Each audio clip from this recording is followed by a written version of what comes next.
The worst decision of my life was to agree to go on one last family vacation before telling our kids we were getting divorced. When this happened, I had already decided to leave Darien after years of feeling ignored and slowly erased in my own home. The separation was my decision, and I had accepted that it would hurt, but I believed it was the healthiest choice for our children in the long run. When I told him I wanted a divorce, he reacted in a way that confused me because he did not shout or beg. He just listened and spoke in a controlled tone about timing and responsibility. A few days later, he brought up the mountain trip we had planned months earlier, and he insisted that canceling it would punish the kids for something that was not their fault. He repeated that we could separate after the vacation and that we would tell the children gently step by step so they would not feel like their world collapsed in one day. I hesitated because something about his calm persistence felt forced, but I agreed because I did not want my children to lose that trip along with everything else.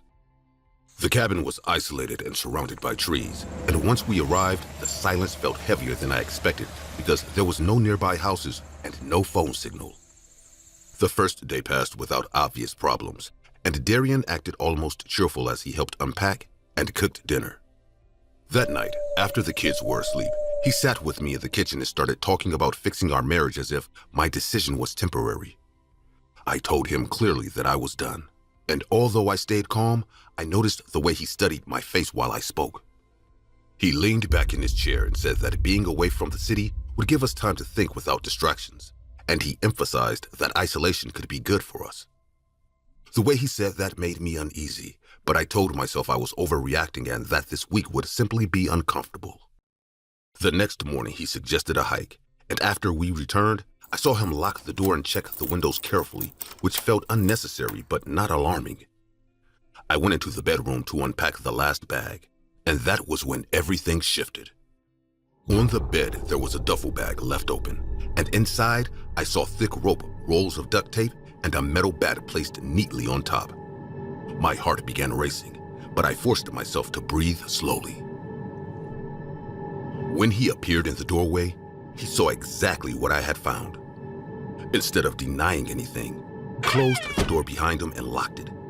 And he told me in a low voice that I was not supposed to see that yet. I asked him what the bag was for, and he walked toward me with a calm expression.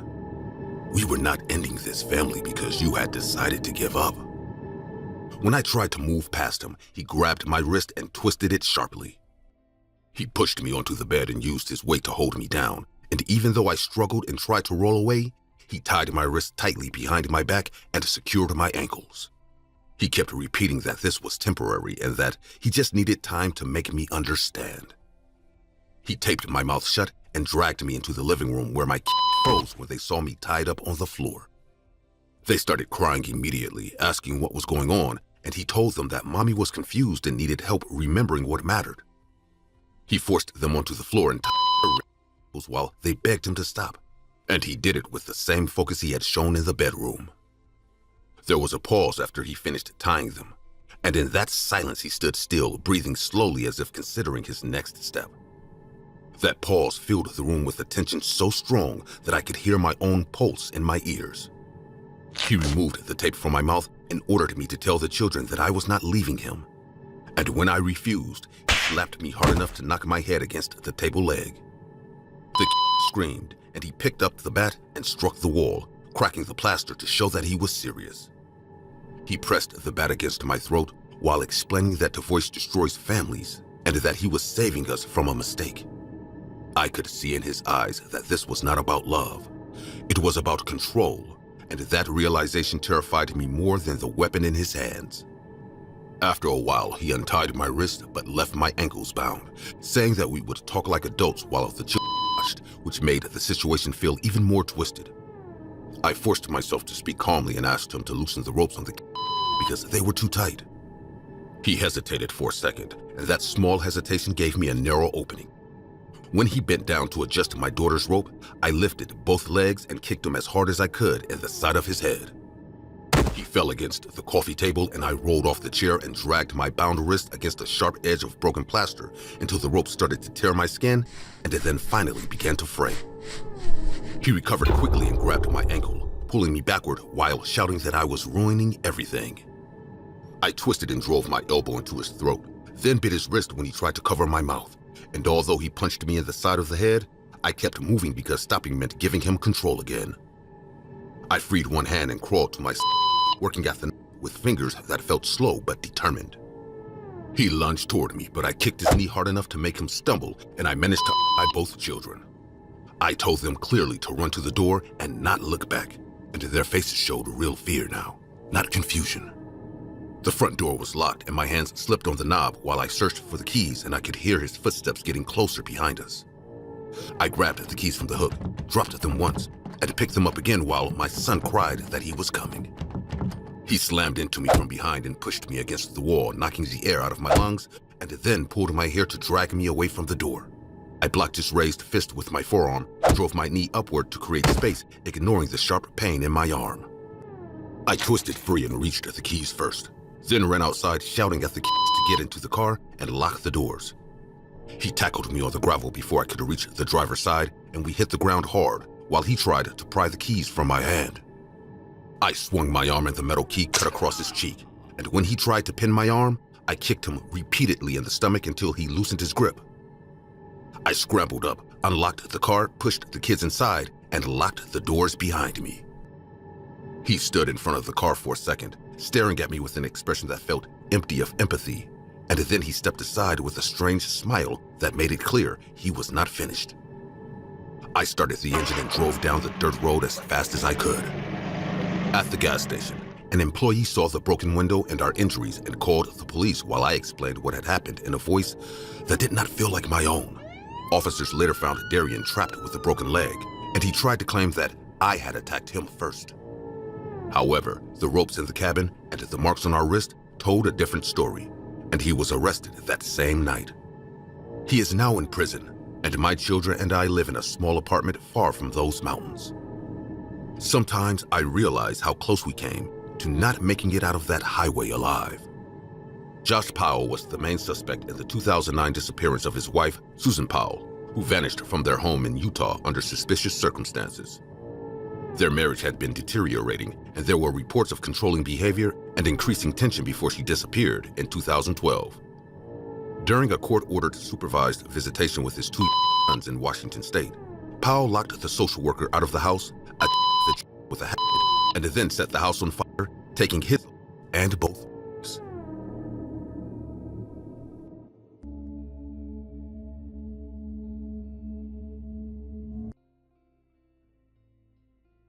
If you have a child, understand this clearly. The person who wants to hurt them will not look like a monster at first. It will begin with a smile, with polite words, and with a man who seems calm enough to trust. My name is Ellie, and this happened 8 years ago when my daughter Abril was 6 and still small enough to hold my hand in crowded places. When the traveling amusement park arrived in town, I took her there on a Saturday night because she had been talking about it for weeks. That was when he stepped beside me and started talking to me as if we had known each other before. He said my daughter looked fearless and confident. He did not try to impress me with exaggerated stories.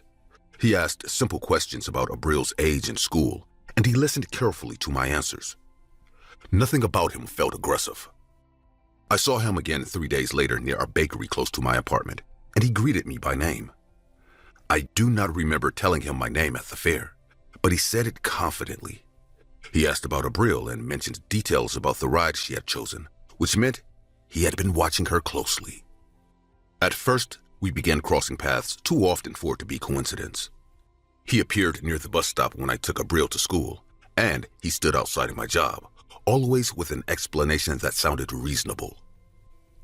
Then the questions about Abril became more specific, and that was when my discomfort began to grow. He asked whether Abril slept with toys, whether she was afraid of strangers, and whether she trusted easily. He said these things with a smile, but there was a focus in his eyes that made me feel exposed.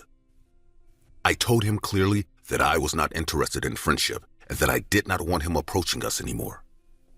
He nodded and said he understood, and his voice stayed calm, but his expression hardened for a second before returning to that polite mask. For a few days after that, he disappeared, and I allowed myself to think that he had accepted my rejection and moved on. 5 nights later, someone knocked on my door at 10 in the evening. When I checked through the peephole, the corridor was empty. When I opened the door carefully, a cardboard box was placed directly in front of it. I hesitated before bringing it inside because a tight feeling had started to build in my chest. But Abril walked into the living room while I was cutting the tape, and I did not have time to stop her from seeing what was inside. The box contained a life-sized doll with a face that looked too realistic to be comforting. Its skin was stretched tightly over sharp features. When I lifted it, I realized it was heavier than it should have been, and the weight did not feel like stuffing or plastic. Abril stepped closer and touched its arm, and she smiled. She hugged it immediately and asked if it was for her, and I did not know how to explain what I was feeling without frightening her. I told her it must have been left by mistake from the fair, even though I understood that he was the only person who would send something like that. She insisted on keeping it and carried it to her room as if it were a treasure. 3 days after the doll arrived, I entered Abril's room to wake her, and I picked up the doll to move it, and my fingers pressed into the arm in a way that made me recoil. The surface was firm but slightly flexible, and the material looked dry and tight. The smell had grown stronger, and it was no longer faint enough to ignore. I carried the doll into the kitchen and placed it on the table under the bright light. I took a knife and pressed the tip gently against a seam near the shoulder. The blade met resistance and then slid into something dense, not stuffing but layered material that did not belong inside a toy. I pulled the knife away quickly and felt a wave of dread that made my breathing uneven. Abril walked into the kitchen at that moment and saw me holding the knife near the doll. Her face shifted from confusion to fear, and she ran forward to grab it, telling me not to hurt her in a voice that cracked with emotion. That night after she fell asleep, I took the doll from her arms and wrapped it in heavy garbage bags. I walked several blocks to a public dumpster and forced myself to throw it inside, because I knew it did not belong anywhere near my child. 4 days later, a padded envelope was left at my door while Abril was at school, and I stood still for a long moment before picking it up. The handwriting on the label matched the writing of the box. Inside, there was a letter that contained one sentence, stating that I should not have thrown her away. My throat tightened as I opened the container over the kitchen sink. A small human hand fell onto the metal surface, gray and stiff, with fingers curled slightly inward. The cut at the wrist was clean, and the nails were dry at the edges. I stared at it in disbelief before my body reacted. I called the police and tried to explain what I was seeing.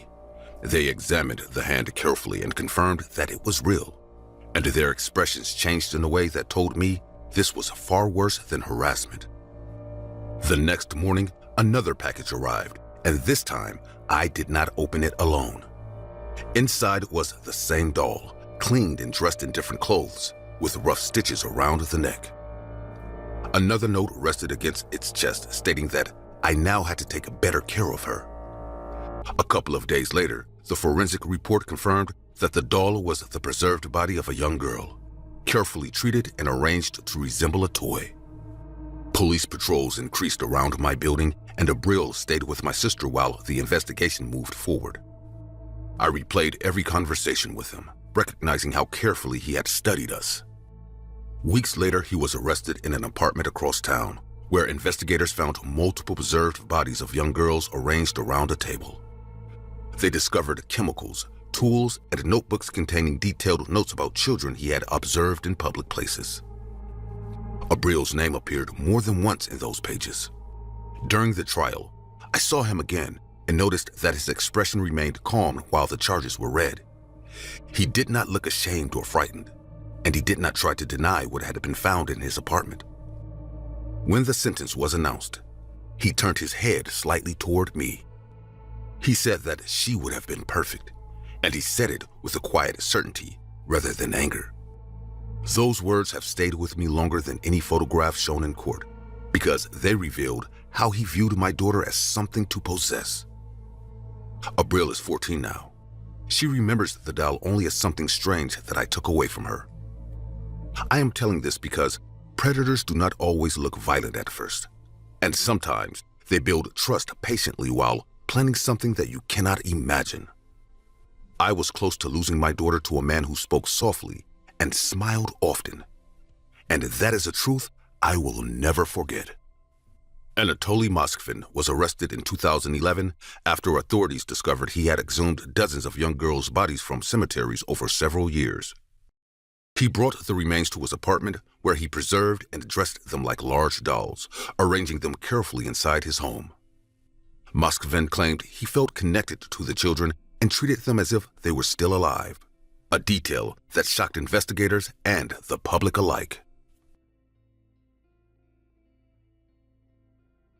If someone had recorded what happened in that private room, no one would believe I walked back into it again 2 days later. I had been working the spa for less than a month, still learning and trying to look confident in front of clients. I needed the job, so I ignored the uneasy feeling that followed me down the hallway the day I was assigned to the owner's son. The receptionist avoided eye contact when she handed me the key card for the private room, which already made me feel exposed before I even stepped inside. I had seen him once in the lobby, speaking over everyone and laughing too loudly, and I knew exactly who he was because the staff changed their tone around him. I told myself that he was just another spoiled client and that my job was simple. Just follow the routine and leave. He was lying face down on the table when I entered, shirt off. I felt very disgusted when I got closer. His skin was extremely oily, in a way that is difficult to explain without making me feel sick. The smell in the room was heavy and sour, but I had to focus on keeping my expression neutral so I would not offend him. When I placed my hands on his back, my palms slid too easily, leaving a cloudy film that stuck under my nails. His skin was full of enlarged pores, some dark and clogged, and when I pressed down with more pressure, thin streaks of oil surfaced again as if his body was producing it nonstop. He started making low, exaggerated sounds of pleasure every time I moved my hands, and the noises were not subtle or embarrassed. They were deliberate and loud enough to fill the entire room. Harder. Do not stop there. Press lower. I kept working because I did not want to create a problem. But the longer it went on, the more obvious it became that he was enjoying my discomfort as much as the massage. As the session continued, he began moving his hips slowly against the table, making it impossible to ignore what he was turning the situation into. I tried to redirect the massage toward his shoulders and neck, but he corrected me immediately and ordered me back to his lower back in a tone that did not sound like a suggestion. I stepped away once to wash my hands because they were coated again in grease, and while I stood at the sink, I heard him laughing softly behind me. You do not like getting dirty. You will get used to it. I realized he was testing how far he could push without consequences. When I returned to the table and finally told him the session was over, he rolled onto his back and stared at me in a way that made my skin crawl. His chest and stomach were just as greasy, and the pores were even more visible up close, which made it hard to keep my voice steady. He sat up slowly and said that now it was his turn to give me a massage, as if that were a normal extension of the service. I explained that it was not allowed and that I needed to prepare the room. But he did not accept that answer. I am not asking you. Lock the door properly. When he reached into his jacket and pulled out a knife, small but sharp, the situation shifted from uncomfortable to dangerous in a way that left no room for negotiation. He told me to lock the door, and I did it because I knew no one outside would hear anything over the music. He pressed the blade against my side and ordered me onto the table, reminding me that I worked for his family and that causing trouble would only hurt me. I tried to reason with him, but the knife moved to the back of my neck, and I understood that arguing would only make him more aggressive. I lay face down, feeling exposed and powerless, and when he told me to remove my top, I obeyed because I was thinking only about surviving that moment. There was a pause that stretched too long, and then I felt something warm hit my back. He had spit on me, and he spread it slowly with his hands as if it were part of a routine he had practiced before. Do not move. I like when you are quiet. His breathing grew heavy as he leaned closer, and when he shifted toward my face, I knew he was about to spit again, this time directly at me. That thought broke whatever restraint I had left, and I reached blindly for the lamp on the small table beside me. He was so focused on looming over me that he did not notice my arm moving, mixing with the grease and dripping onto the sheets. He screamed in shock and pain, dropping the knife as he stumbled backward, slipping slightly on the oily floor. I rolled off the table, grabbed my shirt without fully putting it on, and rushed to unlock the door while he shouted loudly, "She attacked me! Call the police!" His voice carried down the hallway, and I knew that whatever happened next would not be simple. I almost collided with his father in the hallway, and I tried to explain everything at once, including the knife and the forced contact, but my words came out fast and uneven. Before the owner responded, his son stepped out behind me, holding his bleeding forehead and pointing at me like I had assaulted him without reason. "She's unstable. She hit me for no reason." The owner's expression changed quickly, and instead of checking on me, he focused entirely on his son, ordering towels and telling staff to step back. He then grabbed my arm and pulled me into his office, closing the door with controlled anger. Inside, he spoke in a low voice that was more threatening than shouting, asking if I understood how serious my actions were and how easily this could ruin my career. I repeated what had happened, including the knife and the spit, but he did not react with surprise, which told me that this was not new information for him. He opened a drawer and placed an envelope full of money on the desk, explaining that if the police were called, the security cameras would show only me hitting his son. "My son has needs. You should have handled this better." He then made the arrangement clear, saying that I would continue working and that I would attend his son twice a week in the private room with no complaints and no drama. If I refused, I would be fired and they would make sure no other spa hired me. I looked at the envelope and thought about rent and bills, and I understood that I was trapped in a system designed to protect them, not me. 2 days later, I stood again in front of that same door, fully aware that this time he did not even need a knife because the threat was already established. I opened the door and saw him waiting, a fresh bandage on his forehead and the same greasy shine covering his body.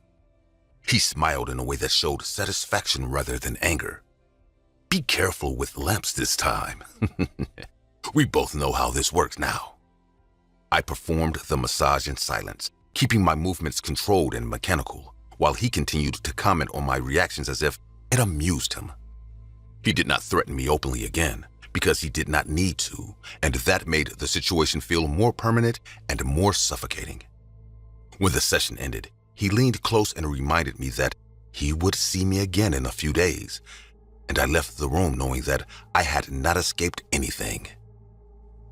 Twice a week, I entered that room knowing exactly what would happen, and I focused on counting minutes and avoiding anything that would trigger another escalation. He acted confident and relaxed as if the arrangement proved his control, and I followed the routine because I believed that losing my job would leave me with nothing. Each session reinforced the imbalance, and the spa continued operating normally, welcoming clients with smiles and soft music while hiding what happened behind one closed door. I understood that the owner would always choose his son over any employee, and that any complaint would turn into a story where I was the unstable one. I am still working there while I search for another job, sending applications and hoping someone calls before I lose the ability to endure this routine. I now understand why so many women disappeared from the staff list without explanation. Until I find a way out, I keep showing up sliding the key card, hearing the lock click, and stepping into that room where everything is clean on the surface and rotten underneath. If I had not stayed in my seat and finished my fries, I would not be telling this story right now. I was 14 years old on that Halloween night sitting inside a McDonald's that my friends treated like a legend. That specific location had a rumor attached to it, and even though adults rolled their eyes, kids at school swore the burgers tasted wrong. The story was simple and disgusting at the same time. People said the meat was mixed with human flesh. Nobody had proof, but everyone had a cousin or a neighbor who knew someone who had noticed something strange. It became a dare between us, a creepy challenge to see who could eat there without flinching. My parents thought it was nonsense. They were focused on finding a table while my little sister complained about her costume. The restaurant was full of families, fake cobwebs, and plastic pumpkins taped to the walls. It looked harmless, loud, and normal. I kept staring at the hallway that led to the kitchen, and the more I looked at it, the more I felt pulled toward it. I wanted to see the grill with my own eyes and prove that the rumor was just a stupid story. When my parents started arguing about where to sit, I slid out of the booth and walked toward the employees-only door. I moved slowly so no one would notice, telling myself I would just peek and come back in less than a minute. My heart was beating fast, but I convinced myself it was just excitement. An employee pushed through the door carrying a tray, and before it shut completely, I slipped inside. The kitchen was bright and loud, filled with the sound of oil popping and orders being called out. Everything looked exactly like a normal fast food kitchen. For a few seconds, I almost felt embarrassed for believing the rumor. Workers were flipping patties, salting fries, and stacking buns in quick, practiced motions. There were no secret rooms and no obvious signs of anything illegal. Still, I stepped further in and stood behind a stack of boxes so I could observe without being seen. I wanted to be sure before I walked back out. At first, nothing seemed strange, and I started thinking I should leave before I got caught. Then my eyes landed on a metal prep table near the back wall, and I leaned slightly to get a clearer look. The lights were bright, and there was no confusion about what was in front of me. There was a human hand resting on the table. It was clean and pale, cut at the wrist, placed next to a tray like it belonged there. My brain tried to tell me it was fake, but it did not look like a cheap Halloween prop. It looked real. When I stepped back, I knocked over a trash can, and the crash echoed through the kitchen. Several employees turned their heads at the same time. One of them walked straight toward me without rushing, which made it worse because he looked calm. "What are you doing here?" I tried to answer, but I kept staring at the table. He followed my gaze and then looked back at me with a different expression. Another employee came up behind me and pressed his hand over my mouth, while the first one grabbed my arm hard enough to hurt. "You were not supposed to see that." They dragged me across the floor while I struggled, and I could feel my shoes sliding on the tile as I tried to pull free. Nobody from the dining area came in, and the noise of the machines covered everything. They moved me to a metal prep table in the corner and forced me on top of it while one of them cleared space. I fought back as much as I could, but they worked together and held me down with steady pressure. One tied my wrists with rough cord, while another secured my ankles to the table legs. I tried to shout when they removed the hand from my mouth, but one of them leaned close and spoke over me. "You wanted to know what's in the meat, right?" The way he said it was not playful. It sounded controlled and deliberate. The other two watched my face closely, like they were waiting for my reaction. One of them lifted my arm and examined it slowly, running his fingers along my skin. Another grabbed a container of salt and sprinkled it across my forearm, spreading it with his palm while smiling in a way that made my chest tighten. Fresh. They talked about me like I was an item on the menu. I kept pulling against the ropes, but they held tight and cut into my skin. I looked toward the door, hoping someone would walk in, but the kitchen kept running like nothing was wrong. One of them stepped away and grabbed a large kitchen knife from near the grill. He held it up so I could see the full blade, and the overhead lights reflected off the metal. The other two leaned closer to the table while the fryer continued bubbling behind me. He pressed the flat side of the knife against my arm first, and the cold metal made me tense. When he turned the blade so the sharp edge touched my skin, I felt a thin line of pressure that made it hard to breathe steadily. I pulled hard against the ropes, but they held me in place. "You were curious, so now you get a closer look." Another employee leaned near my face. "We will name the combo after you." The blade started moving slowly across my arm in a cutting motion, and I braced for pain. My body strained against the restraints and I could feel my shoulders arching from the effort. Just as the pressure increased, he stopped the blade before it broke the skin. All three of them began laughing, and the sound felt loud and wrong in that small space. The one holding the knife stepped back. "Happy Halloween!" They picked up the hand from the table and bent the fingers to show it was rubber. They opened a drawer filled with fake body parts and explained that they were tired of rumors and had decided to scare anyone who tried to sneak into the kitchen. They untied me and warned me not to tell anyone, saying that the next time it would not be so harmless. I walked back to my family's table and sat down without saying a word. I told my parents I felt sick and we left early. For weeks after that, I avoided the place and tried to convince myself it had only been a twisted prank.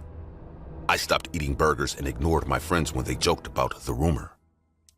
Part of me wanted to believe it was all fake. One evening, my dad called me into the living room and pointed at the television. The news showed that Sam McDonald's surrounded by police cars and yellow tape. The reporter explained that the restaurant had been shut down after investigators discovered human remains stored inside the kitchen. 3 employees had been arrested. When their faces appeared on the screen, I recognized them immediately. The report said small amounts of human tissue had been mixed with regular meat for months. The so-called Halloween props had included real body parts that were altered and stored. I sat there staring at the screen, realizing that the knife against my arm had not been part of a harmless joke. They had laughed while holding a real blade and real body parts in that kitchen. The only reason I was not part of that investigation was because they decided to let me walk out. My parents never learned what really happened behind that door. They still think I just wandered somewhere I should not have been and got scared by decorations. I never corrected them because I do not know how to explain how close I came to becoming something else. The building is now empty and the sign is gone, but I still remember the metal table and the way they spoke about me like I was food. I went in to prove a rumor was fake, and instead, I learned that sometimes the worst stories are not exaggerations at all.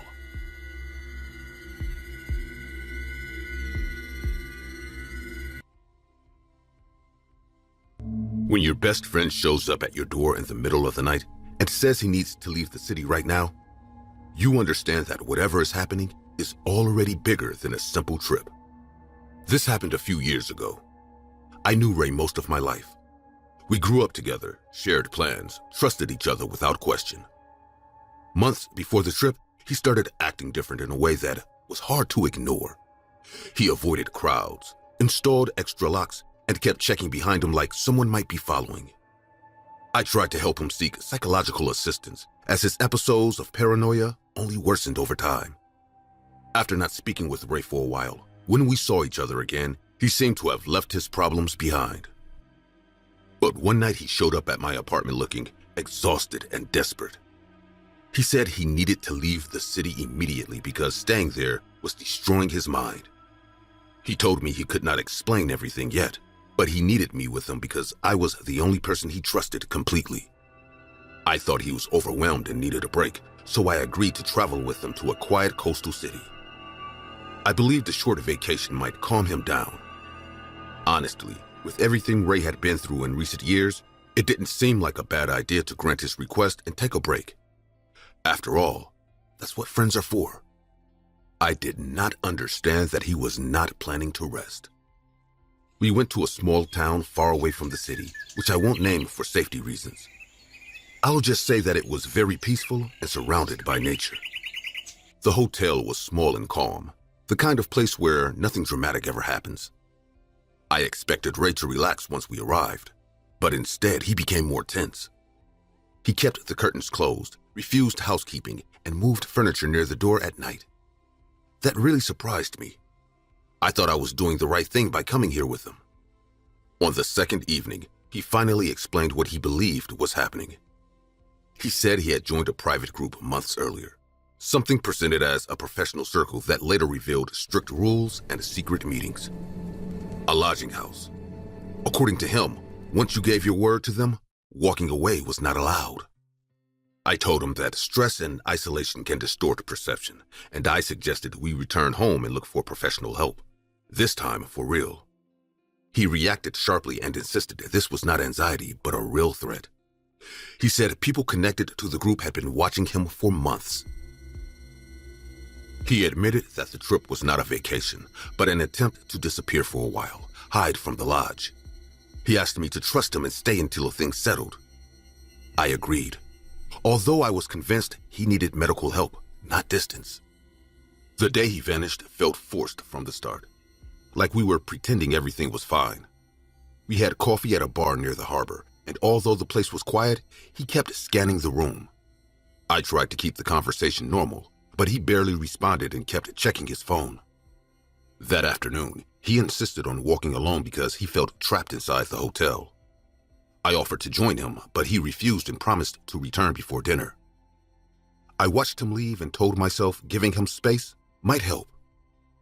But 9 that night, he had not returned, and his phone went straight to voicemail. I searched the nearby streets, checked the bar again, and asked strangers if they had seen him. Nobody had. When I got back to the hotel, our door was slightly open. I stopped several steps away and listened, trying to decide whether Ray had returned or whether someone else was inside. The hallway was empty and silent. I pushed the door open and stepped in.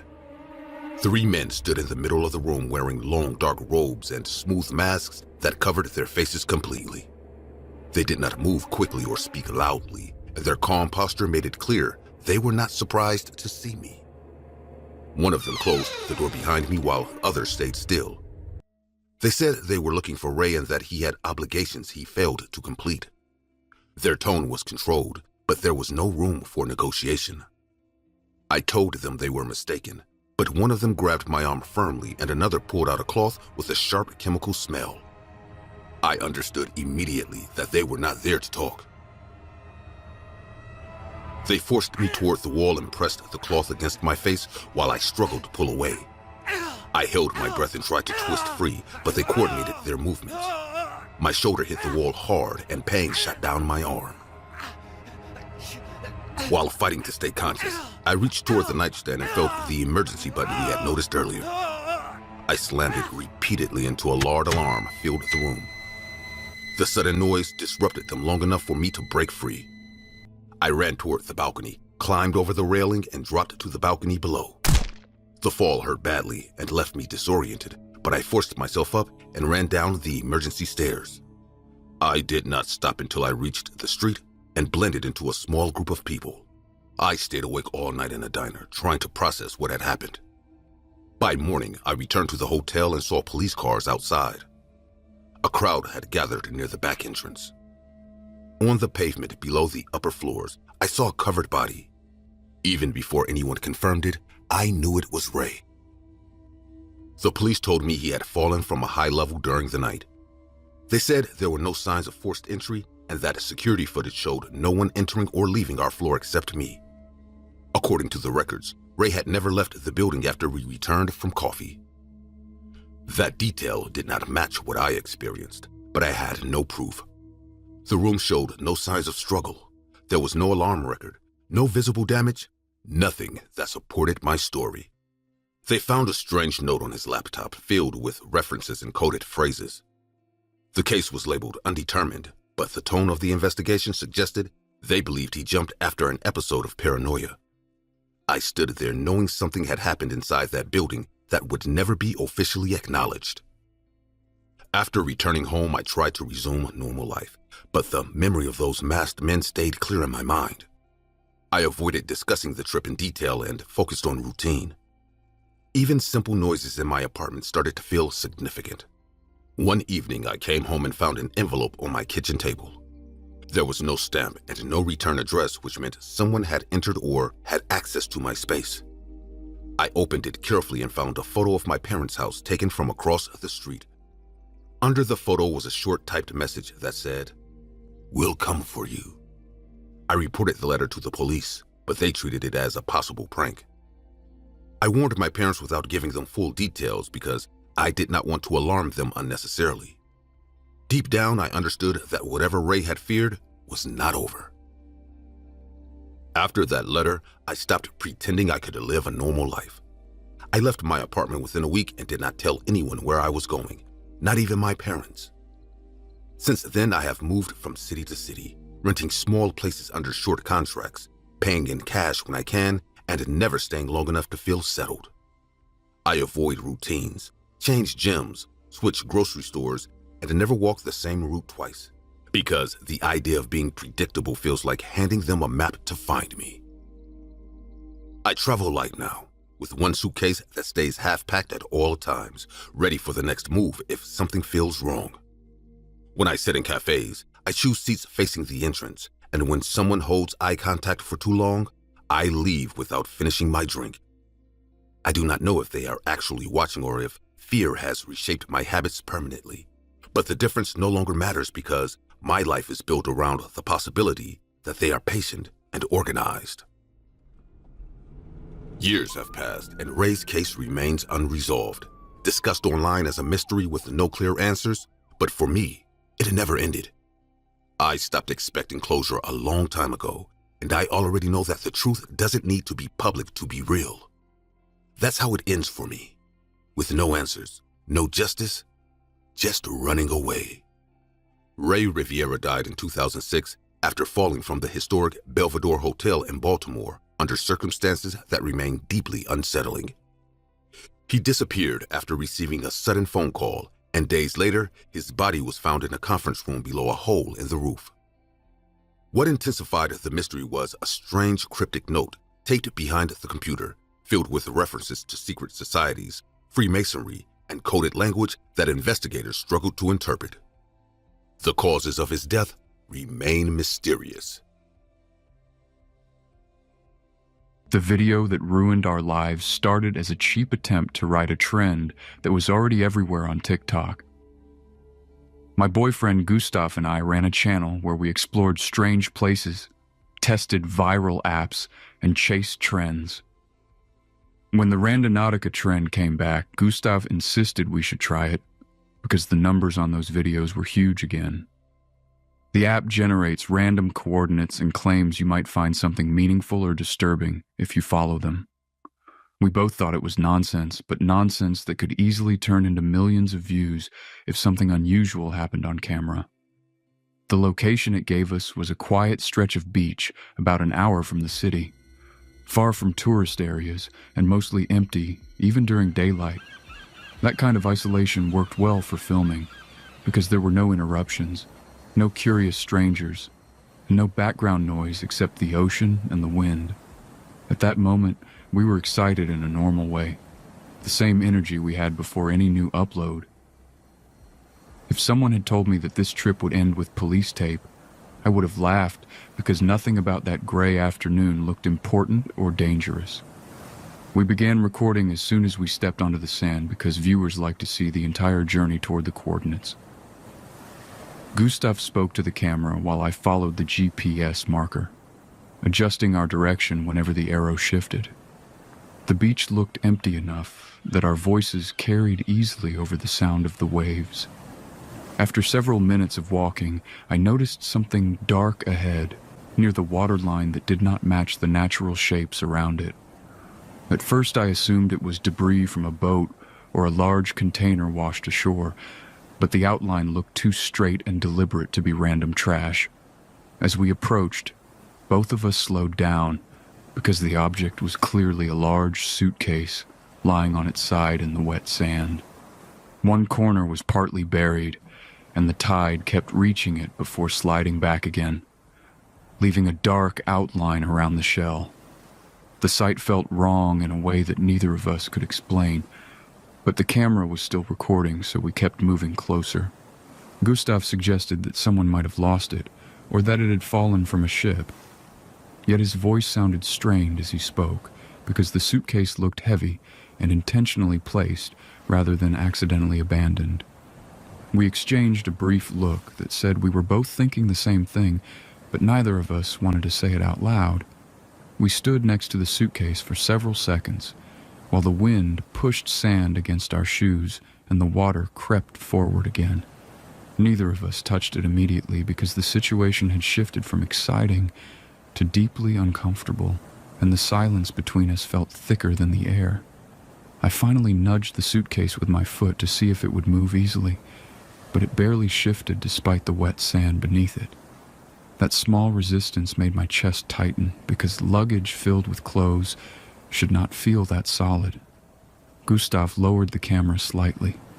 focusing on the latches while asking if we should open it. The decision felt heavier than it should have, as if we were about to cross a line we could not step back from. I crouched down and pulled at the bent latch while Gustav leaned closer to film. The metal snapped free with a dry sound that seemed too loud for such an empty place.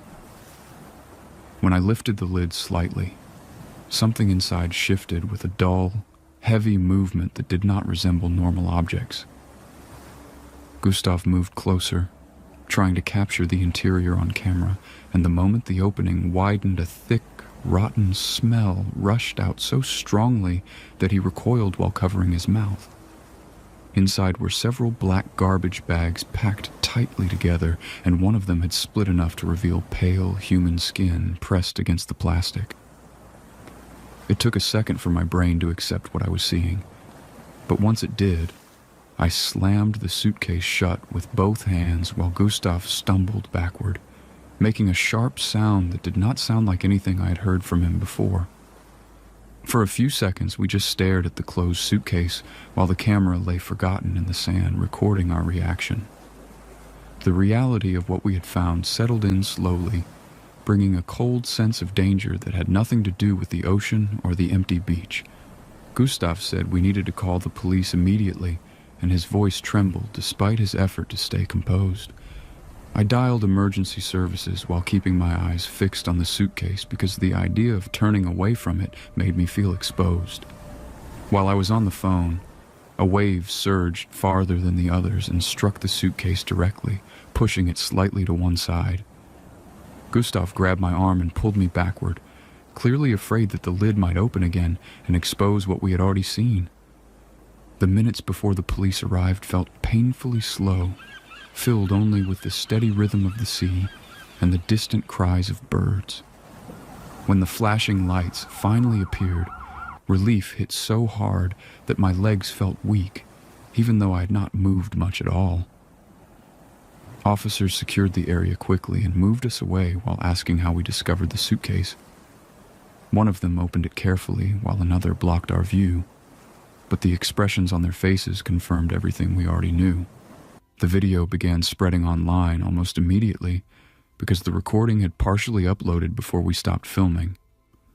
Within hours, millions of people had watched the moment we opened the suitcase, and news outlets started contacting us for interviews. 2 days later, Gustav returned to his apartment alone to collect some personal items while I stayed behind to handle calls from reporters.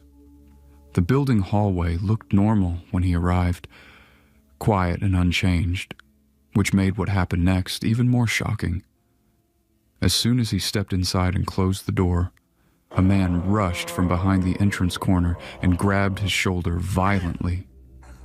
He forced him against the wall and pressed a knife near his ribs, breathing hard as if he had been waiting there for a long time. "How did you find it? Who sent you there?" Gustav tried to speak steadily, even though the situation was terrifying, explaining that we used a random coordinate app and had no idea what we would discover.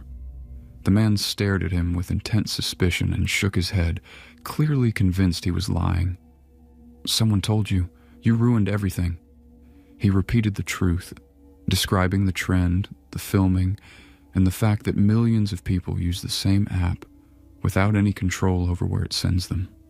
Noise from neighboring apartments began spilling into the hallway because the struggle had not gone unnoticed.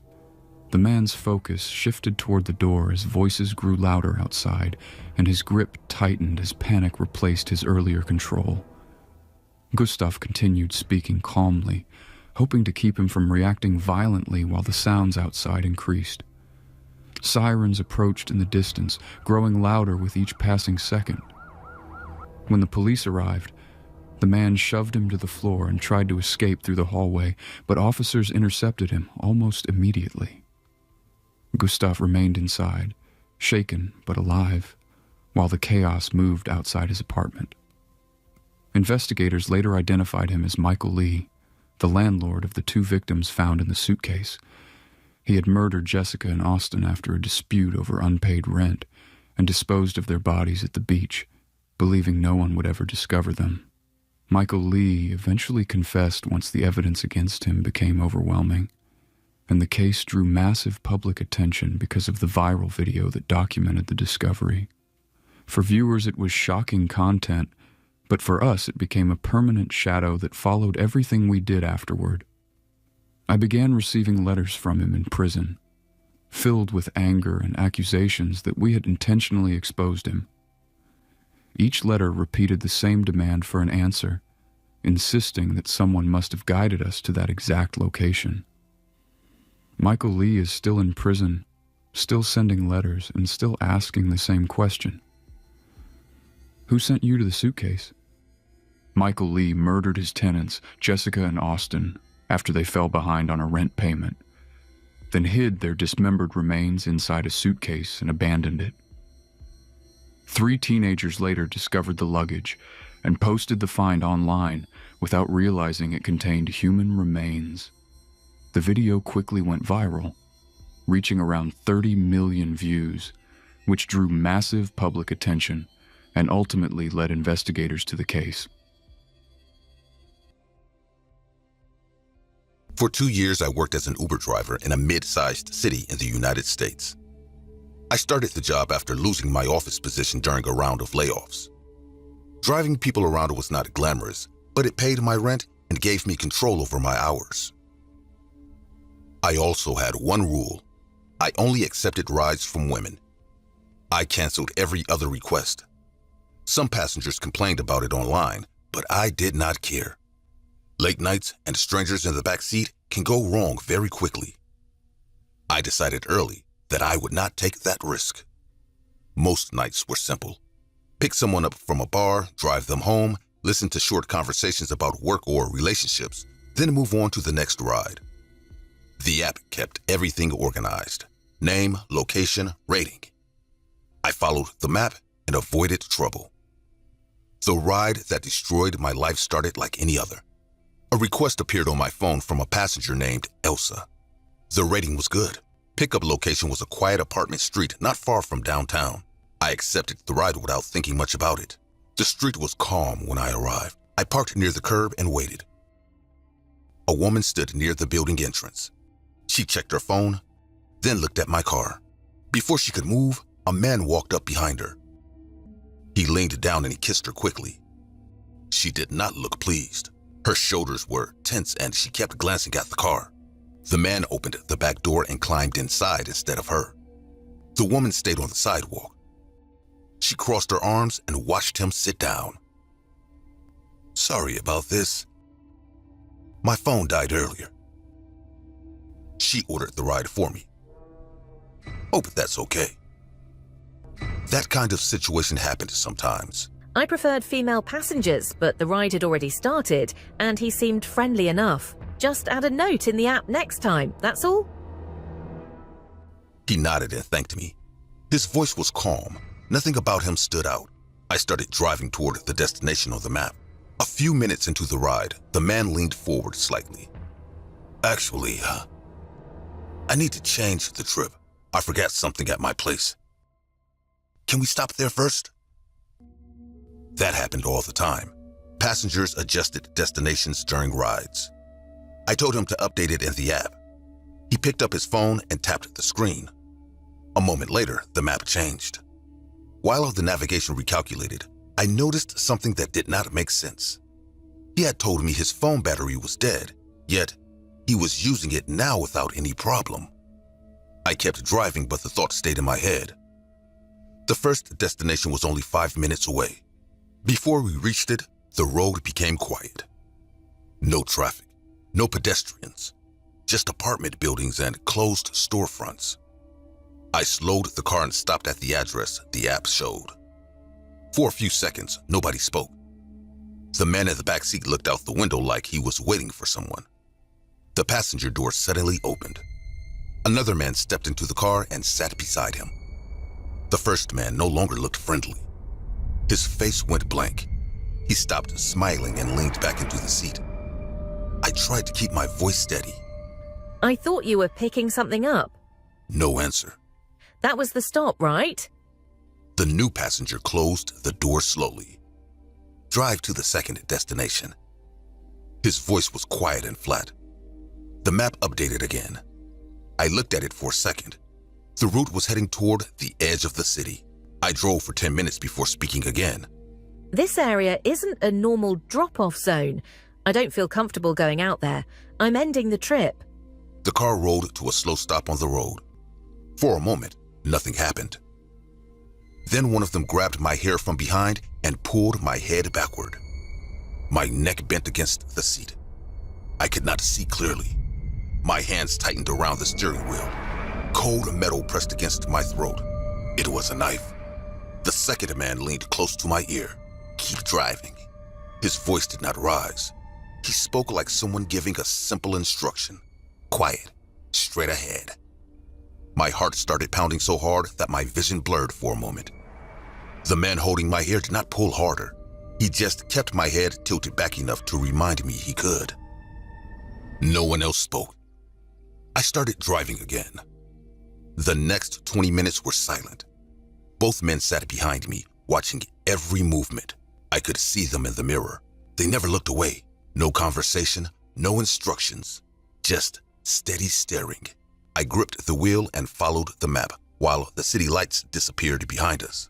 Soon, the road turned narrow. Empty land surrounded us. No houses nearby. I started crying before we even reached the location. Please, I won't report anything. Just let me go. Neither man reacted. The map announced the destination. I stopped the car. For 1 second, I considered stepping on the gas and turning the vehicle around. Instead, I opened the door and ran. That was another mistake.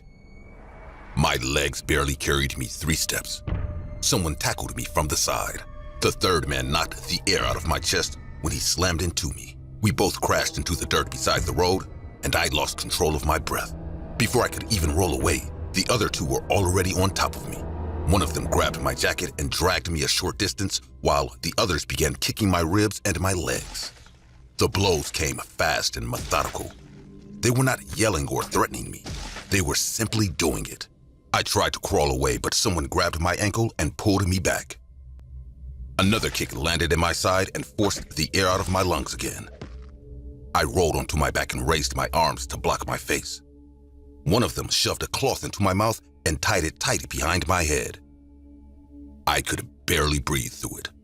My wrists were pulled behind me and tied together with rope that burned my skin when I struggled. They lifted me by my arms and shoulders and carried me back to the car. I could hear the gravel crunching under their shoes while my feet dragged behind. The back door opened and they threw me against the seat like a bag. My head hit the opposite door and everything went dark for a moment. The last thing I saw before losing consciousness was one of them sliding into the driver's seat. When I woke up again, I was sitting on a cold floor in a basement. My wrists were tied to a metal pipe behind me, and my ankles were bound as well. A single light bulb hung from the ceiling, and it barely lit the room. On a small table nearby, there was a plastic bottle of water, a piece of stale bread, and a cheap calendar. That calendar became the only thing that allowed me to understand how much time was passing. Life in that basement followed a pattern that never really changed. One of the men came downstairs once or twice a day. Sometimes he brought food, sometimes he did not. Sometimes he untied me and forced me to stand before pushing me against the wall and hitting me until I collapsed again. They rarely spoke while doing it. The silence made everything worse because I never knew when the next visit would happen. The calendar slowly filled with marks that I scratched into it with a loose piece of metal I found near the wall. At first, I counted every day. Later, I only counted weeks. My body became weaker each month. Walking a few steps across the room made my legs shake. My ribs healed badly after repeated injuries, and breathing deeply started to hurt all the time. Almost 3 years passed before anything changed. One morning, I woke up on the floor and could barely lift my head. My body was exhausted, and my vision kept fading in and out. While I lay there, I heard several voices upstairs and loud footsteps moving through the house. The basement door burst open a few minutes later, and police officers rushed down the stairs with flashlights pointed directly at me. Hands quickly cut the rope from my wrists, and someone wrapped a blanket around my shoulders while others searched the room. I could hear radios and urgent voices filling the space that had been silent for years. Later, they told me the house had been discovered during an investigation connected to one of the men. The three of them were arrested that same day, and the officers who found me said I was only hours away from dying. The rescue did not end the damage those years caused. I spent months in hospitals recovering from injuries, infections, and severe malnutrition. Doctors had to repair broken bones and treat scars that never healed correctly. Walking without help took a long time to relearn because my body had become too weak to support itself. When I finally left the hospital, life outside felt unfamiliar. Loud noises made my body react instantly, and I could not stay in crowded places for long. The idea of driving again became impossible. Every time I sat in the driver's seat of a car, my hands started shaking and my chest tightened until I had to step outside and breathe. Eventually, the doctors recommended long-term psychiatric treatment. They said the trauma had gone too deep to handle alone. That is where I am now. The facility is quiet and controlled, and the staff asks me to describe what happened whenever my memories become overwhelming. So I tell the story again from the beginning. The ride request from a woman named Elsa. The boyfriend who entered the car instead. The second passenger waiting at the first stop. The road that led out of the city, and the moment when everything changed. Every time I finish telling it, the room becomes quiet for a few seconds. The doctors usually ask the same questions after listening to the entire story. Why those men chose me? After everything that happened in that basement, I still do not know the answer. I used to run a small YouTube channel where I visited places that people say are cursed. It pays for trips and cheap hotels, nothing big, just enough to keep moving. 3 weeks ago, I was in Japan with my friends Ryan, Cole, and Marcus. We were on vacation, but we always looked for something we could turn into content. Someone suggested the legend of Hanako-san, a spirit that waits in school bathrooms. You knock 3 times and call her name. We found an abandoned elementary school outside the city. Windows cracked, lockers rusted, dust everywhere. Perfect for a thumbnail. We set up cameras and joked about how fake it all sounded. The plan was simple. Go into the girls' bathroom, knock on the 3rd stall, call her name, and wait. If nothing happened, we would edit it with dramatic music and act disappointed. The hallway leading to the bathroom was narrow. Our footsteps echoed too much. Ryan kept checking the audio levels. Cole held a flashlight under his chin, acting stupid for the camera. We pushed open the bathroom door. Tiles were broken, mirrors were dirty but still intact. The 3rd stall door hung slightly open. I stood in front of it while the others aimed their cameras at me. I knocked 3 times. Slow, clear. Hanako-san, are you there? Nothing answered. We waited. Marcus counted to 10 with his fingers. No movement, no sound. Just silence and our breathing. They laughed, said we got clickbaited by folklore. We filmed a few more takes for safety, then decided to leave. It was getting dark outside. We packed most of the gear. I told them I wanted extra shots of the hallway and the bathroom for atmosphere. They said they would wait in the courtyard. I stayed behind with my camera and tripod. The building was too quiet once they left. Their voices faded down the corridor. I could hear my own steps too clearly. I went back inside the bathroom for one last wide shot. I adjusted the tripod and checked the frame. The 3rd stall was centered. I knocked again, not for the video this time, just once. I don't know why I did it.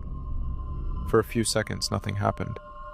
The air didn't change, the lights didn't flicker. It was just still. Then the 3rd stall door slammed shut. It wasn't a soft movement. It hit the frame hard enough to shake dust from the ceiling. I jumped back, and almost dropped the camera. I stood there staring at it. My mouth was dry. I told myself it was loose hinges. Wind. Old buildings do that. I stepped closer to show the door on camera. My hands were shaking, but I tried to keep the shot steady. That's when I saw it. Under the stall door, 2 small feet appeared. Bare. Pale. Standing flat on the tile. They weren't there before. I had filmed that exact angle minutes earlier. There had been nothing. I backed away slowly. My heel slipped on dust, and I hit the sink behind me. The impact hurt my spine. Guys, stop messing around. My voice echoed too loud. No one answered. The feet didn't move. They just stayed there, facing forward. I turned and ran for the exit. The bathroom door slammed shut in front of me before I reached it. The sound was sharp and final. I grabbed the handle and pulled. It didn't budge.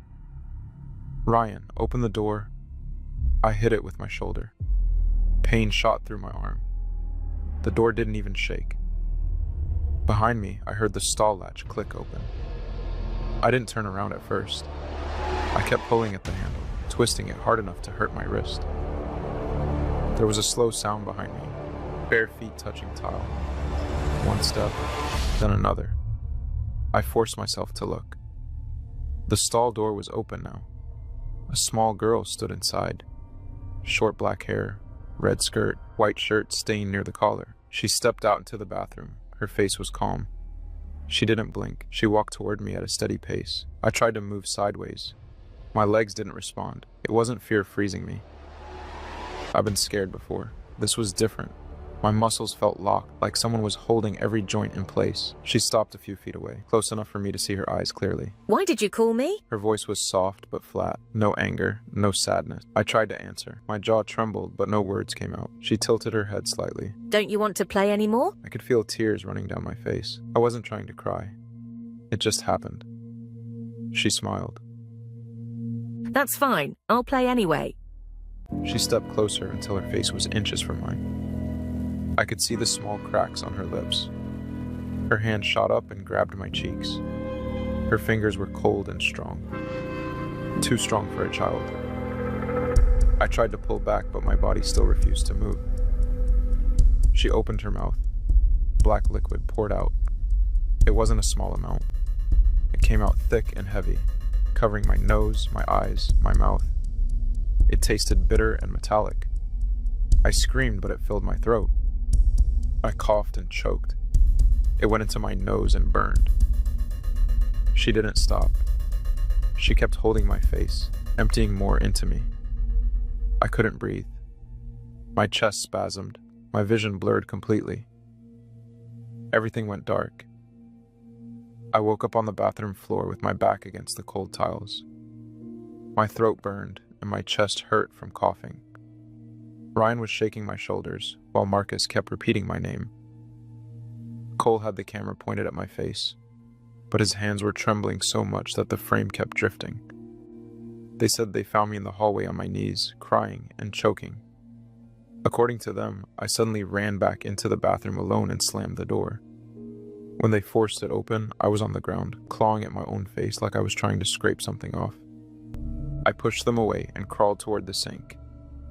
I could still taste it. Thick, bitter. I leaned over the porcelain and forced myself to vomit. Before anything came out, there was a long second where nothing happened. My body tensed. My stomach tightened hard enough to make me gasp. I felt something rise slowly through my throat, heavy and wrong. What spilled into the sink was black. It clung to the surface and didn't mix with the water when I turned the faucet on. It moved slowly down the drain, leaving streaks behind. No one spoke. Ryan stepped back first. Marcus covered his mouth. Cole lowered the camera without saying anything. They checked every stall again. Empty. Dry. No footprints. No signs of anyone else. The third stall door swung loosely like it had earlier. Normal. Too normal. We left the school without packing properly. We didn't film an outro. Nobody suggested going back inside.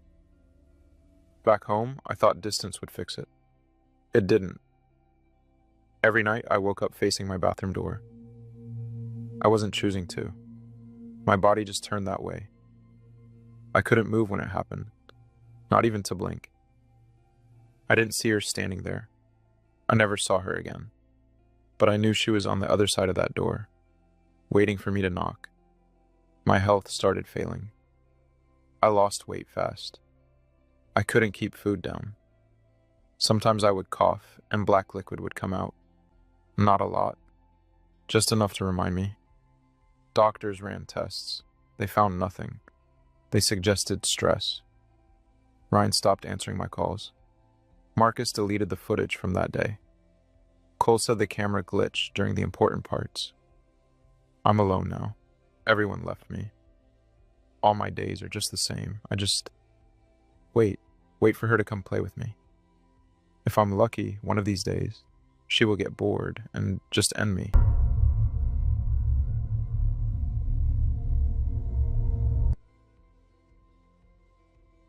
I was driving north after midnight, heading to my parents' house with my family asleep in the car, and I kept forcing my eyes open because I had already slept the night before and refused to admit I needed a break. Claire had offered to drive earlier, but I said I was fine and kept the wheel. My son Ethan and my daughter Lily were asleep in the back seat, leaning against each other, and Claire had closed her eyes beside me, scrolling through her phone for a while. The highway was empty in a way that felt wrong, with no headlights and no cars passing.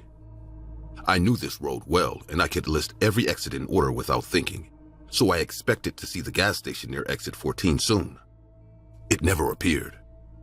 The white lines kept sliding under the headlights while the road stretched forward without change, and I started gripping the wheel harder than necessary. I checked the clock and calculated the time in my head, and by that point, I should have passed at least 2 familiar landmarks. Instead, the highway continued straight with no exit signs and no buildings on either side. I reached for my phone to open the GPS, but it was not in the cup holder or my pocket, and when I checked the console, I found nothing. I did not wake Claire because I did not want to admit I was confused. 20 more minutes passed with no visible progress, and I shifted my attention to the fuel gauge because I knew I had started with less than half a tank. The needle showed completely full. I stared at it, expecting it to drop or flicker, but it stayed pressed against the maximum mark as if the car had not consumed a single drop. I tested the brake pedal carefully, pressing it with steady pressure while keeping my eyes on the road.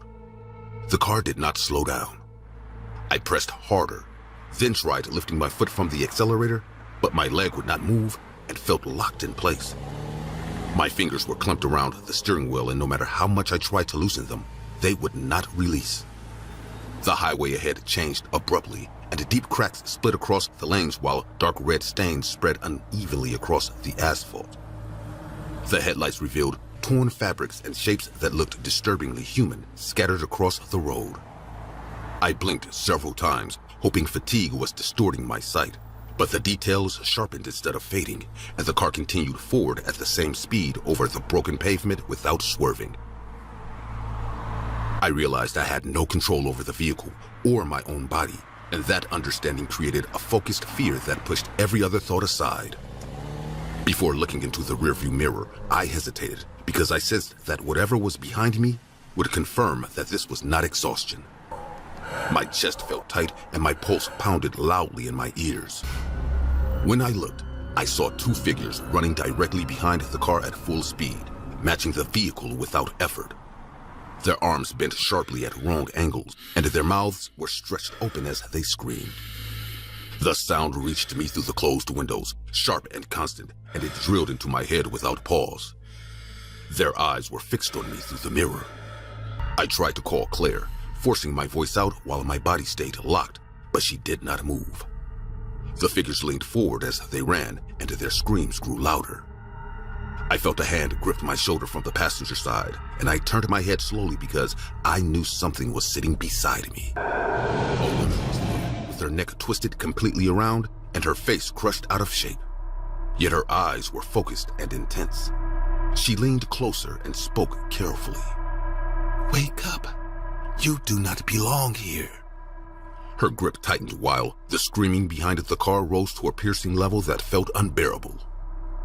For a brief second, all sound vanished, and that silence felt worse than the noise because it signaled something violent was coming. My vision narrowed while my hands remained locked to the wheel. The car jerked sharply to the right, and the headlights tilted toward darkness beyond the shoulder of the road. A violent impact follows as the vehicle dropped down and slammed into something solid.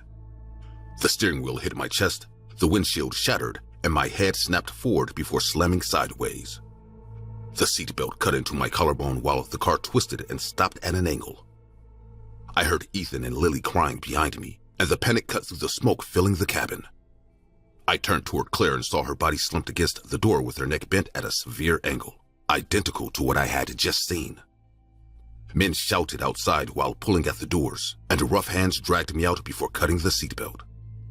They pulled the kids out next while they cried for their mother. As I lay on the ground, I saw them reach Claire and then slow down when they realized she was not moving.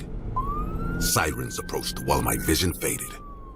I woke up under hospital lights with my chest wrapped and my arm in a sling, and a doctor explained that I had fallen asleep at the wheel before overcorrecting and sending the car off the road into a concrete barrier.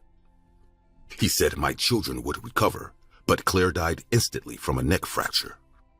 The memory returned clearly, and I remembered her offering to drive because she saw how tired I was. I remember refusing and then closing my eyes for a second too long. I recalled waking up to the car drifting right and jerking the wheel sharply in panic, which caused the tires to lose grip and the vehicle to drop down the embankment. When I looked toward the door of the hospital room, I briefly thought I saw her reflection standing there with her head tilted unnaturally, but it disappeared when I blinked. 8 months have passed, and Ethan still wakes up from nightmares while Lily refuses to sit in the front seat of any car. They survived with minor injuries, but they ask about their mother often. I returned once to the highway during the day, and everything looked normal with intact pavement and clear exit signs. The gas station near exit 14 was exactly where it should be. I do not tell anyone about the endless road or the figures running behind the car, because the truth is simple and worse than any vision. I fell asleep while driving my family. When exhaustion hits late at night, I sometimes hear distant screaming in my memory, and I force myself to stand up and move instead of closing my eyes. I know what caused the crash, but the images from that drive remain sharp and refuse to leave. The last time I saw my ex before the restraining order, she was standing across the street from my apartment staring at my windows as if she still lived there. The last time I saw her after that, I was trapped inside a tanning bed while she raised the temperature and listened to me scream. 6 months ago, I filed a restraining order against Mara because her obsession stopped being emotional and started feeling strategic. She tracked my schedule, showed up at places I never told her about, and sent messages describing what I wore during the day. She never shouted or begged in public, which made it worse because she acted calm while proving she could reach me anytime. When the court approved the order, she disappeared without protest. No calls, no emails, no sudden appearances. That silence made it easier to believe she had moved on, and after a few months, I stopped checking over my shoulder every time I stepped outside. A new spa opened near my apartment, and I booked a tanning session to deal with stress. I did not check who worked there, and I did not imagine that she would be employed in the control room, monitoring machines that could turn heat into a weapon. The spa looked clean and professional, and nothing about the reception area suggested risk. I signed in, paid for a 15-minute tanning session, and followed the hallway to a private room where the bed was already warmed up. The staff member who prepared it did not introduce herself, and I did not pay attention to the name tag. I lay inside the tanning bed, pulled the lid down, and pressed start. The digital timer began counting down from 15 minutes, and the warmth felt normal at first. The fans hummed quietly, and I tried to relax. Somewhere behind a tinted glass window, Mara saw my name on the schedule and leaned forward to confirm it was me. She had access to the system that controlled temperature, ventilation, and timer overrides, and she understood exactly how far she could push things before triggering automatic shutdown. Inside the bed, I had no idea she was watching. The first minute felt routine, and I kept my eyes closed behind the protective goggles while the heat spread evenly across my skin. Then I noticed the hum deepened slightly, and the warmth increased in a way that did not feel programmed. I opened my eyes and reached for the emergency stop button to test it. The button clicked, but the lights stayed on. I pressed it again, holding it down longer this time, yet nothing changed. The heat continued to rise in steady increments, and I pushed against the lid with both hands, expecting it to lift easily. It did not move at all, and the hinge felt locked from outside. I shouted toward the door, explaining clearly that the machine was malfunctioning and that I needed assistance. My voice echoed back at me, and the enclosed space amplified the sound of my breathing as the air grew hotter. The temperature crossed from uncomfortable to painful, and my back began to burn where it touched the surface. In the control room, Mara adjusted the settings manually, overriding the safety limits. She watched me on the monitor as I tried to sit up and failed to create space between my body and the heated surface. The heat increased again, and my chest tightened from the lack of ventilation. I tried to slow my breathing, but the air inside felt trapped and heavy. I pounded the lid with my fist and shouted louder, making sure anyone outside could hear the panic in my voice. Footsteps approached the hallway outside my room, and I yelled that I was being burnt and that the machine would not shut off. A man's voice asked if everything was okay, and I felt relief because someone had noticed the urgency in my tone. Before he could open the door, another voice answered him in a controlled, steady manner that I recognized instantly. Mara told him that I had requested a higher intensity session and that strong reactions were normal. Her voice was calm, almost clinical, and she did not raise it. I shouted her name so the man would understand this was personal and not technical. The temperature inside the bed surged again, and the pain across my arms and face sharpened into something constant and aggressive. I tried to turn onto my side, but the lid pressed down firmly, limiting movement. The man outside hesitated, and I could hear doubt in his breathing as he stood near the door. I kept speaking clearly and loudly, explaining that the emergency stop was not working and that I could not open the lid. The heat intensified further, and my skin felt tight and swollen. Mara's tone changed slightly as she insisted that interference could cause injury, which was meant to intimidate him into backing off. Inside the bed, I felt lightheaded from the heat and forced myself to keep talking so that I would not lose consciousness. The man knocked on the door harder and demanded that it be opened immediately. Mara responded more sharply now, accusing him of overreacting and interfering with staff procedures. The tension in their voices rose, and I understood that he was deciding whether to trust her explanation. Inside, the temperature reached a level that made it difficult to think clearly. My skin burned across my back, shoulders, and face, and I could smell heated plastic mixed with something metallic. I tried again to push the lid upward with both arms, but it did not shift even slightly. The man stopped arguing and slammed his shoulder against the door. The first impact shook the frame, but did not break it. Mara raised her voice and told him to step away, but he hit the door again, harder this time. On the third impact, the door cracked and burst open. He rushed inside and saw the machine glowing at a level that was clearly unsafe. He shouted that it needed to be turned off immediately, and I heard movement near the control panel as objects fell to the floor. The bed continued humming at full intensity while they struggled near the controls. He pulled the main power cord from the wall, causing sparks to flash near the outlet. The lights flickered violently before shutting down, and the lid released with a mechanical click.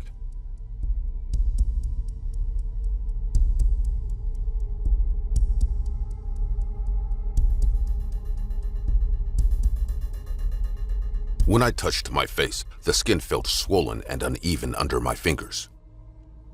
My arms were red and blistered, and the man who had opened the bed stepped back in shock when he saw the damage. He immediately called for help while keeping his body between me and Mara. She stood there near the control panel, breathing faster now, and insisted that she was trying to prove that we were still connected. Her explanation sounded desperate and unstable, and it became clear to everyone in the room that this was not an accident. Paramedics arrived quickly and began treating the burns while asking how long I had been inside. They covered my body with sterile sheets and administered medication for pain, which dulled the edges but did not erase the damage. Mara was restrained and removed from the room, still trying to justify what she had done. I survived, but the burns changed my face permanently. I underwent multiple procedures to repair the damage, and even after surgery, the scars remained visible. Mirrors are no longer neutral objects in my life. The spa closed after investigators confirmed that the safety systems had been manually overridden. Mara now faces charges that include attempted homicide and violation of a restraining order. The legal process is ongoing, and I have to describe the incident repeatedly in court. I was trapped inside a machine and depended entirely on a stranger who chose not to ignore my screams. If he had walked away, the outcome would have been different. What happened in that room was controlled and deliberate. I walked into that spa expecting a routine session, and I left with scars that will never fully fade. The last time I saw my daughter riding her bike, she turned at the corner near the highway and lifted her hand without looking back, and I remember thinking that I should have followed her just to make sure she was safe. That image has stayed with me longer than anything else. We went on vacation to a small coastal town that sat just off a long stretch of highway that cut through empty land before reaching the beach. The town looked peaceful and friendly, and it depended on travelers who stopped a few days before driving on. We rented a small house close enough to hear the trucks in the distance at night. On the second afternoon, she said she wanted to ride her bike along the service road that ran parallel to the highway. When the sun started to drop and the sky turned orange behind the highway signs, Tara had not returned, and my wife began checking the clock every few minutes. At first, we tried to stay calm, telling each other that she probably stopped to take photos. An hour passed, then another, and the sound of the trucks speeding along the highway became louder in the quiet evening. I called her phone repeatedly, but it went straight to voicemail, and each unanswered call made my wife more anxious. We went to the local police station close to midnight, and the officer on duty listened with a neutral expression before explaining that they could not file a missing persons report until 24 hours had passed. He suggested that she might have left on her own or met someone passing through town, and he reminded us that young adults sometimes make impulsive decisions. The next morning, the highway looked different to me because it no longer felt like a road, but like a threat that had swallowed my daughter. My wife and I walked along parts of the shoulder where Tara liked to ride, scanning the ground carefully. Every piece of trash on the side of the road forced us to look twice, hoping and fearing at the same time that we would recognize something of hers. About 2 miles from town, near a faded highway sign, I saw something red partially hidden in dry grass. I stepped off the shoulder and walked toward it, feeling my breath grow heavier with each step as my wife called my name from behind. The front wheel was bent and the chain hung loose as if someone had forced it off. There were no skid marks on the asphalt and no sign of a car accident, which made the scene worse because it suggested that whatever happened did not involve a simple crash. A few feet away from the bike, I found her bracelet in the dirt, the same one I had given her years ago. It was not broken, just lying there like it had been placed on purpose. We called the police again and told them what we found, and they finally came to look at the site. They took photos and wrote notes, but I could see that they were careful with their words, avoiding anything that would suggest a serious crime near a highway that brought so much business into town. That afternoon, the atmosphere in our rental house shifted from fear to something darker, because we now knew that Tara had not simply decided to stay out longer. We sat at the table in silence, each lost in our own thoughts about what might have happened between the bike and wherever she was now. A knock on the door broke that silence. I walked toward the door slowly, already aware that whatever waited on the other side would not be good. An envelope lay on the porch, and inside was a Polaroid photo of Tara tied up with rope and tape over her mouth next to an old couch. We decided to act on our own. Every minute counted in our daughter's life. That night, I remembered that we had a family location app installed on our phones. I never knew how to use it, but it was time to act. Her location was still active, and that blinking dot appeared near a small cluster of houses not far from the highway, hidden behind dunes where travelers rarely stopped. I took the gun from the glove compartment and drove down the location, following a narrow road that branched off from the highway and led to a few isolated houses. The house that matched the location was small and worn, sitting close enough to the highway that passing trucks shook the thin windows. One light was on inside, and there were tire marks in the dirt that looked recent, which made my pulse quicken because it meant someone had been there not long ago. I stood outside the door listening carefully, trying to hear voices, movement, anything that would confirm she was inside. The tension built slowly as cars rushed by on the highway behind me, their headlights cutting through the dark and disappearing just as fast. When I pushed the door open, it creaked loudly and I stepped into a living room that looked ordinary at first glance. A couch, a low table, a chair tipped on its side, and on the table lay Tara's phone with the screen cracked but still glowing faintly. I called her name more than once, moving carefully toward the hallway, and my voice sounded weak in that small place. No one answered, and the silence that followed felt deliberate, as if the house itself were holding something back. In the bedroom at the end of the hall, the bed sheets were twisted and there were fresh footprints in the sand that had been tracked inside from the back door. I rushed outside toward the dunes behind the house, scanning the darkness for movement. The wind carried the distant noise of engines from the highway, and for a second, I thought I saw headlights moving away on a dirt path that connected back to the main road. I ran toward that path, but by the time I reached it, there was nothing except dust settling in the air. Whoever had been there had already left, and if Tara had been with them, she was now somewhere on that highway, swallowed by traffic and distance. I called the police from outside the house and told them exactly where I was, forcing my voice to stay steady even though I felt like I was losing control of the situation completely. When they arrived, they searched the house and collected the rope and tape, but their expressions told me that they were already preparing to treat this as another unresolved case. They asked why I had come alone instead of waiting for them, and I did not have a good answer that would satisfy anyone. I showed them the phone on the table and the location app that had led me there, and one officer muttered that whoever took her must have realized the phone was still active and left it behind. There were no neighbors willing to say they saw anything, even though the highway ran close enough for drivers to notice activity near the house. The officer said that with so many vehicles passing through, it would be nearly impossible to track which one might have picked someone up or forced them inside. When I returned to the rental house and told my wife that Tara had not been there, she broke down in a way that made me feel smaller than I have ever felt in my life. I had gone there believing I would bring our daughter home, and instead, I had only confirmed that she was gone and moving further away. The next morning, the local news mentioned increased patrols near the highway, but avoided using words that would scare tourists.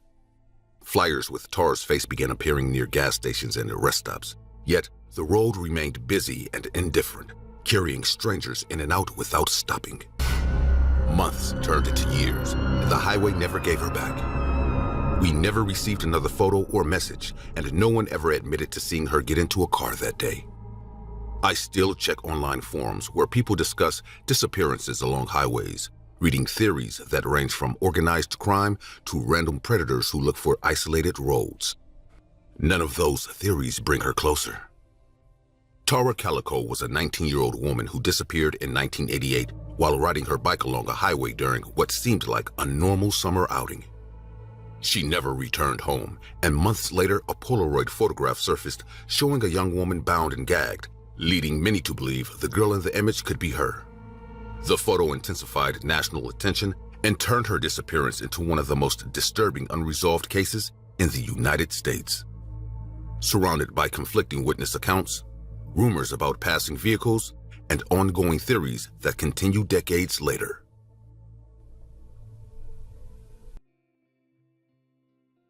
I ordered the ride late at night after leaving a friend's apartment. The street was quiet and the gray sedan waiting at the curb matched the car shown in the app. The driver's name was Diane, and the engine was already running when I approached the passenger door.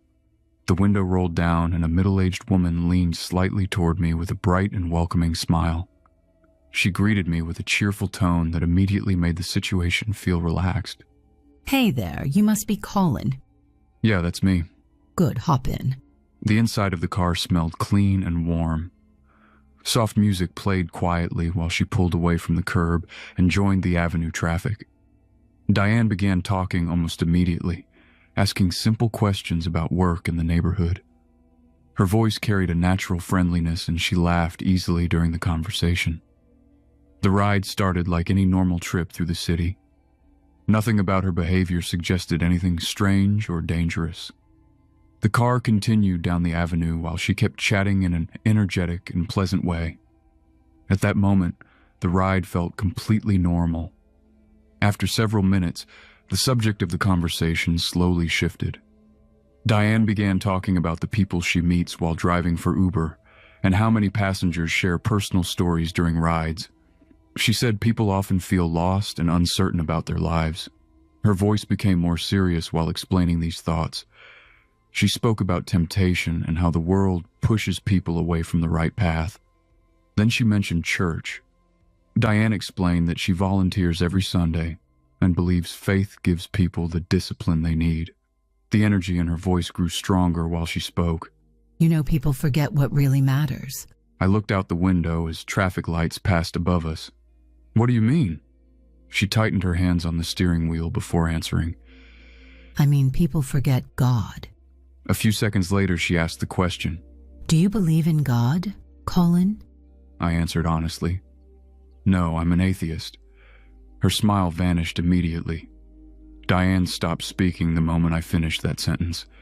The silence inside the car felt sudden and heavy while she kept her eyes locked on the road ahead. Her hands gripped the steering wheel much tighter than before. I waited for her to say something, but she continued driving without a single word. The calm conversation that had filled the ride earlier disappeared completely. Streetlights moved across the windshield while the engine hummed quietly. The tension in the car kept building with every passing second.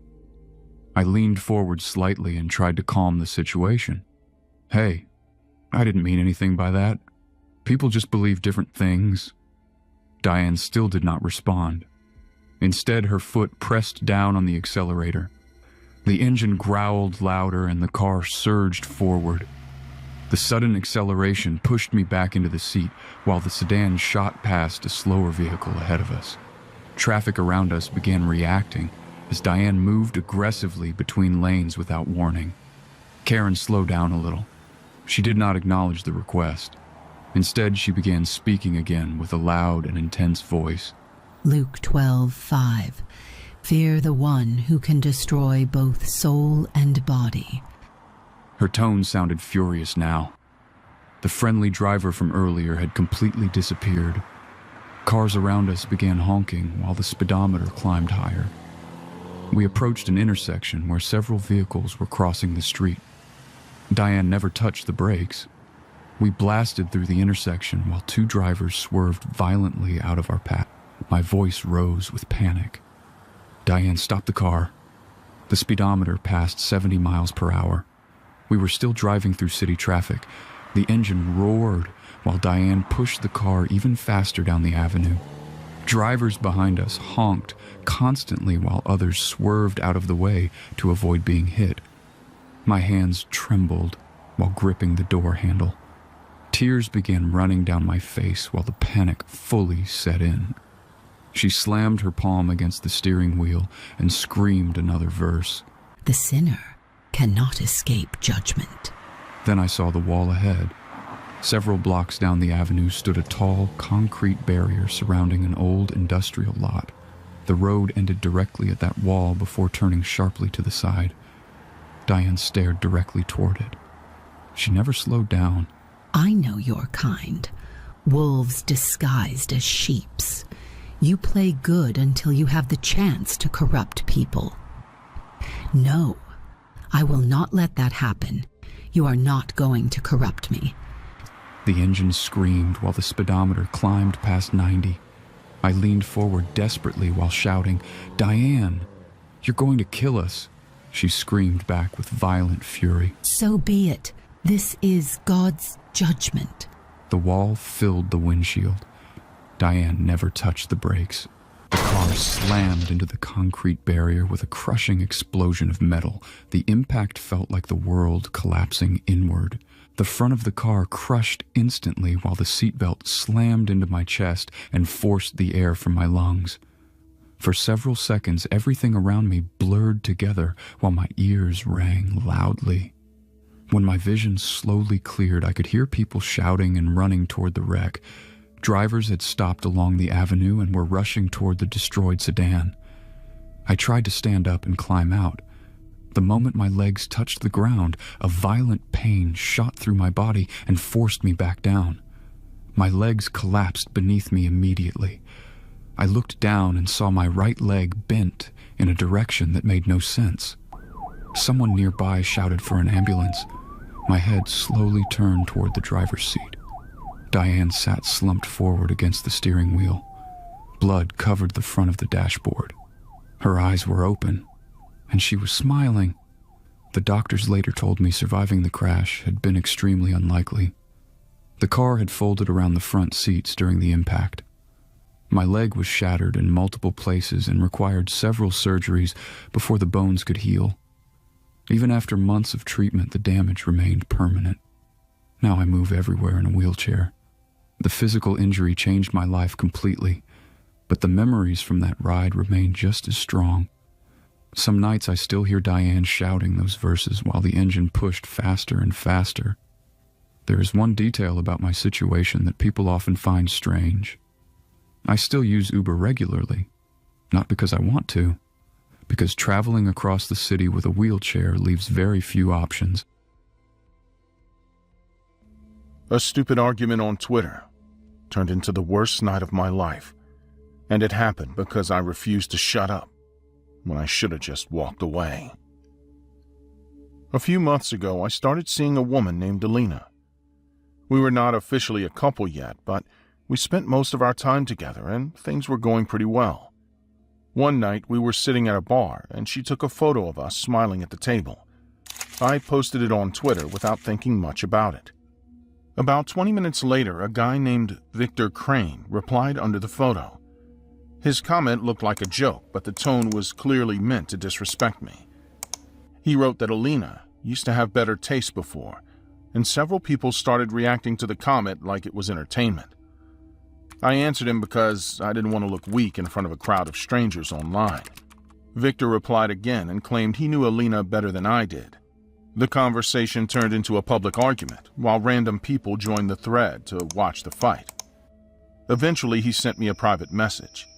The tone changed immediately because he stopped joking and started talking like he knew something I didn't. His last message that night told me that if I really trusted my girlfriend, I should check her phone. The next morning, I asked Alina if she knew Victor Kane. She told me he had messaged her months ago trying to flirt with her, but she said she blocked him because he already had a girlfriend. She sounded annoyed when she talked about him, and she told me I should just ignore the guy. I wanted to do that, but the argument was already stuck in my head. Later that day, I opened Twitter again and looked at Victor's profile. It was full of normal posts, gym photos, and pictures of him with a woman who was clearly his girlfriend. I clicked her account and started reading her posts. She looked happy and had no idea that her boyfriend was messaging other women behind her back. I sat there staring at the screen while the message box blinked in front of me. At that moment, I could have closed the page and ended the situation. I probably should have. Instead, I decided to get revenge. I sent her a message telling her that Victor had been sending photos to my girlfriend.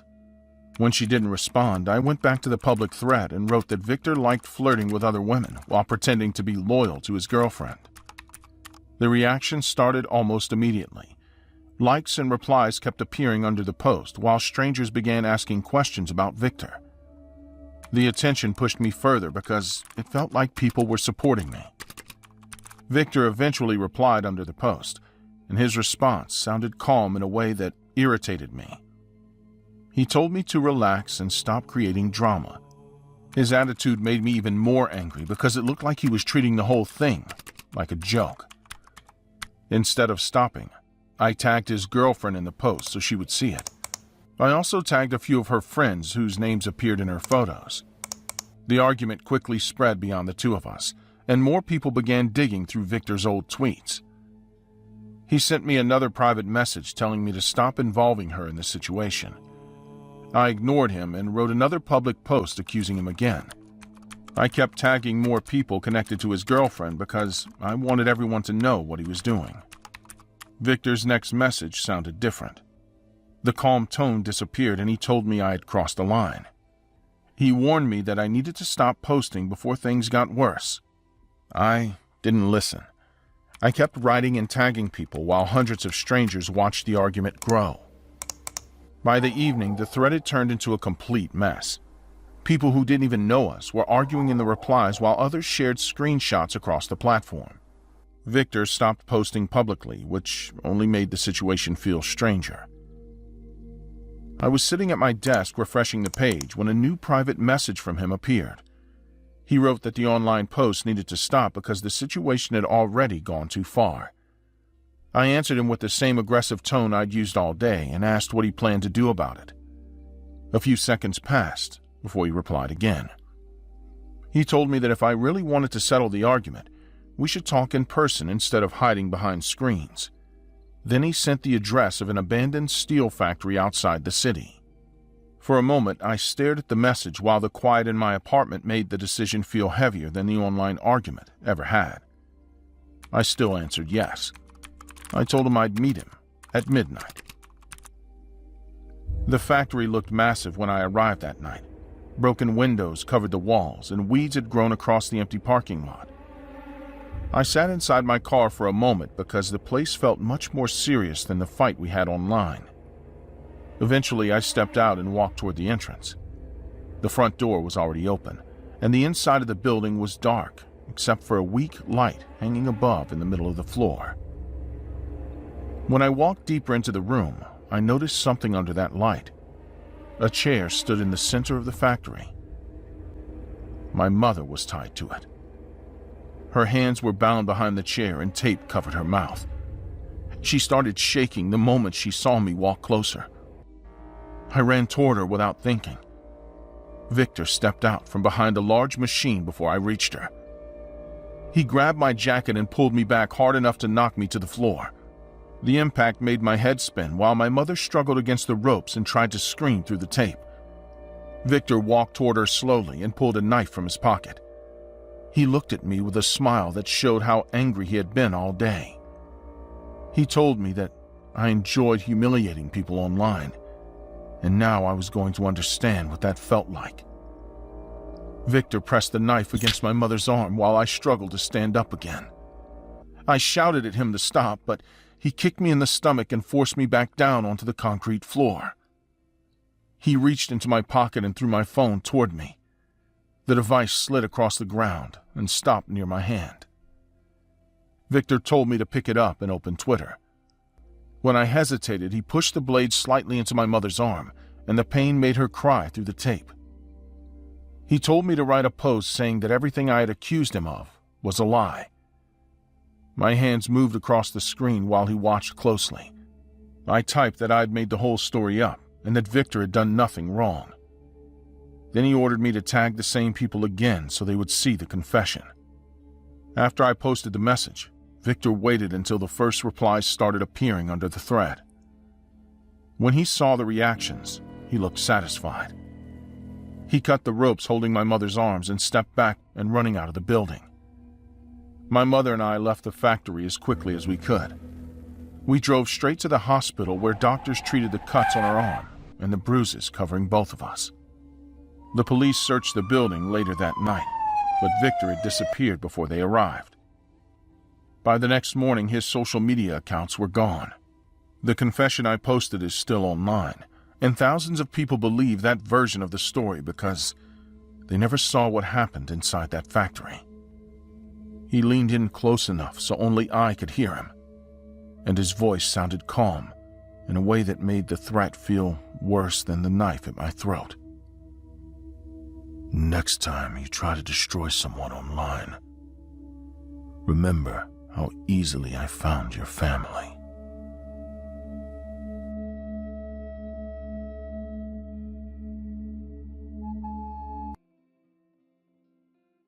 It was late, and I was lying on my couch scrolling through Twitter with my phone inches from my face. The room lights were on. The TV was running in the background, and I was half paying attention to anything on the screen. My feed was the usual garbage. Then a thread appeared that didn't look like the rest. The account had almost no followers. The profile picture was just a black circle. The first tweet said the thread explained how to open a demonic portal using a simple ritual anyone could perform at home. It sounded ridiculous, but it also looked detailed enough that I stopped scrolling. I tapped the thread and started reading. Each post explained a step. It talked about a glass of water, a candle, a drop of blood, and a phrase that had to be repeated several times. The thread also warned that if the ritual started, it had to be finished correctly. According to the posts, something would appear in the room if it worked. I didn't believe it for a second, but I kept reading for almost an hour anyway. The instructions were simple enough that anyone could follow them. The ritual needed a quiet room, one candle, a glass of water, and a piece of paper with a symbol drawn on it. The person performing it had to sit facing a door while repeating a phrase written in the thread. The posts insisted that the door should stay closed until the ritual ended. One tweet explained something important. If the ritual was interrupted halfway, the person had to cancel it by throwing the glass of water against the door. According to the thread, that action would shut the portal before anything crossed through it. I stared at my phone for a long moment before standing up. My apartment was small and quiet. The kitchen was a few steps away, and I grabbed a glass without thinking too much about it. Then I found a candle in a drawer and brought both things to the table in my living room. The phone stayed on the table while the thread remained open on the screen. I followed the instructions just to see what would happen. Before doing anything else, I checked the steps again. The thread warned that once the phrase started, it should not stop until the ritual finished. The candle had to stay lit. The glass of water had to remain in front of the person performing it. The door had to stay closed. I placed the glass on the table and lit the candle. The flame moved gently, but stayed steady. I took a pen from the table and pressed the tip into my fingertip just hard enough to break the skin. A drop of blood formed, and I let it fall into the glass of water. The red color spread slowly through the liquid. Then I sat down facing the door. Before I began speaking, something in the room made me hesitate. The TV suddenly lost signal and the screen turned black. The apartment became quiet in a way that felt strange because the television had been running all night. The only light left in the room came from the candle on the table. I looked at the phone again and began repeating the phrase written in the thread. The words sounded strange, but simple enough to say. After the third repetition, the lights in the apartment shut off at the same time. The candle flame jumped suddenly and leaned sideways as if someone had blown air toward it. In the kitchen, a cabinet door slammed open so hard it bounced off the wall. A plate fell from inside the cabinet and shattered on the floor. I stopped speaking for a second and stared toward the kitchen. The thread on my phone showed the next message. It said that if objects started moving, the ritual had already begun working. I looked around the room carefully before continuing. The hallway door leading to my bedroom was closed. The front door of the apartment was still shut exactly the way it had been earlier. Nothing was moving now, but the broken plate in the kitchen was clearly visible on the floor. I read the next tweet in the thread. It warned that something would appear behind the person performing the ritual. The instructions said not to look at it directly until the ritual finished. According to the post, looking too soon could provoke it. My eyes stayed locked on the door in front of me. Before anything else happened, the room became completely silent again. Even the faint sound of traffic outside had disappeared. The candle flame flickered hard and bent sideways, then the front door unlocked by itself. The handle turned slowly and the door swung open with a long creaking sound. Cold air moved through the apartment and pushed the candle flame almost flat. At the same time, something heavy slid across the kitchen counter. Another plate lifted from the counter and flew across the room. It smashed against the wall near my shoulder, and pieces of ceramic scattered across the floor. I forced myself to keep repeating the phrase. The thread said stopping too early would be dangerous. Behind my chair, something touched the floor with a soft step. I kept my eyes on the door while the steps behind me continued. Each step sounded slow and heavy. Whatever was behind me dragged its feet slightly across the floor before taking the next step forward. The sound got closer until it was directly behind my chair. The candle flame began shaking violently. I could see a shadow stretching across the table, but the shape didn't match anything in the room. It looked tall and uneven, with long arms hanging too close to the ground. Before turning around, I looked at the phone again. The thread said the ritual ended when the phrase was spoken for the final time. It also repeated the warning about the glass. If something tried to attack before the ritual finished, the person had to break the glass against the door. Something cold touched the back of my neck. I turned around quickly. The figure standing behind me was tall enough that its head nearly touched the ceiling. Its body looked like thick black smoke held together in the shape of a person. The arms were long and thin, and the fingers were stretched like wires. The face had no eyes or mouth. It leaned closer to me slowly. One of its arms lifted and reached toward my shoulder. I grabbed the glass of water with both hands. The figure moved faster the moment I touched the glass. Its arm shot forward and grabbed the back of my shirt, pulling me hard against the table. The candle fell over and rolled across the surface, while the flame kept burning sideways. I tried to pull away, but the grip on my shirt tightened. The figure dragged me halfway across the table and knocked the phone onto the floor. The screen cracked, but the Twitter thread was still visible for a second before the phone slid under the chair. Its other hand reached toward my throat. I swung the glass as hard as I could and threw it at the door. The glass smashed against the wood with a loud crack. Water and blood splashed across the surface and ran down the door in dark streaks. At the exact moment the glass broke, every light in the apartment turned back on. The figure disappeared instantly. I stood there breathing hard while staring at the door. The glass fragments were scattered across the floor. Water dripped down the wood and pooled near the base of the door. For a moment everything looked normal again. Then I noticed the stain. A large, black mark had spread across the door where the water hit it. The shape looked like smoke burned into the wood. I wiped it with my sleeve, but the stain didn't move at all. It stayed exactly the same. The apartment was quiet again, but the kitchen was a mess. Broken plates covered the floor, and one cabinet door hung open. The candle had rolled off the table and left wax smeared across the wood. I picked up my phone and opened Twitter. The thread was gone. The page showed an error message, and the account that posted it no longer existed. I searched for the username, the ritual, and the exact words from the tweets. Nothing appeared. It was like the entire thread had been erased. That happened 8 months ago. The black stain on my door is still there. I tried scrubbing it, sanding the wood, even painting over it. Every time the paint dries, the same black shape shows through again. It never fades. I also noticed something else. Late at night, when the apartment is quiet, the door handle moves slightly on its own. It doesn't open completely, but it turns slowly as if something on the other side is testing it, and sometimes I hear a dragging step behind me while I sit at the table. The moment I saw the photo, I knew something in my life had just broken in a way that would not be easy to fix. A coworker sent me a message late at night asking if my Twitter account had been hacked, and when I asked what he meant, he did not explain anything in words because he simply sent a screenshot instead. The image opened on my phone, and for several seconds I stared at it without understanding what I was looking at, because the woman in the photo was completely naked, and yet the face looking straight into the camera was clearly mine. The lighting in the image matched a selfie I had posted months earlier while drinking coffee in my kitchen before work, which meant someone had taken that harmless photo and fed it into an AI program that could generate a full body. The result looked disturbingly real, and the longer I examined the details, the more obvious it became that this was not a clumsy edit made for a joke. The image had been posted on Twitter by an account I had never seen before, and beneath the post, dozens of strangers were already commenting about my body and asking the account owner if there were more photos available.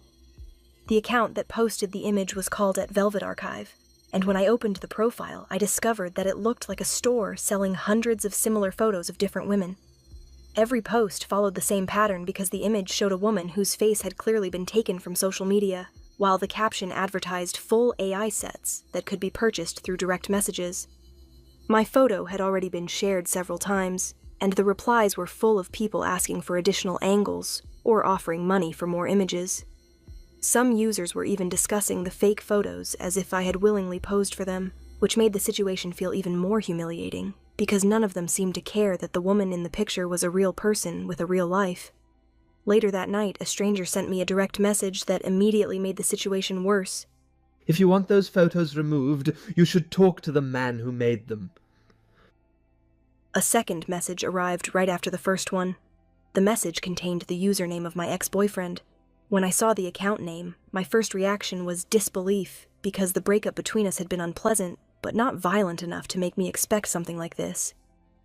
I sent him a message asking directly if he had created the photos, and I waited several minutes while watching the conversation window on my screen. Eventually, he replied with a sentence that made the situation instantly real. People online pay good money for content that looks real. I told him to delete everything immediately because the images were spreading and people had already started sending them to my work email. His response came a few minutes later, and the tone of his message sounded almost bored. It does not matter if I delete them now because the buyers already downloaded the sets. The next day, the consequences became impossible to ignore because someone sent the photos directly to the company where I worked. My manager called me into her office and explained that the situation had reached the Human Resources Department, which meant the company wanted me to stay home while they reviewed the situation.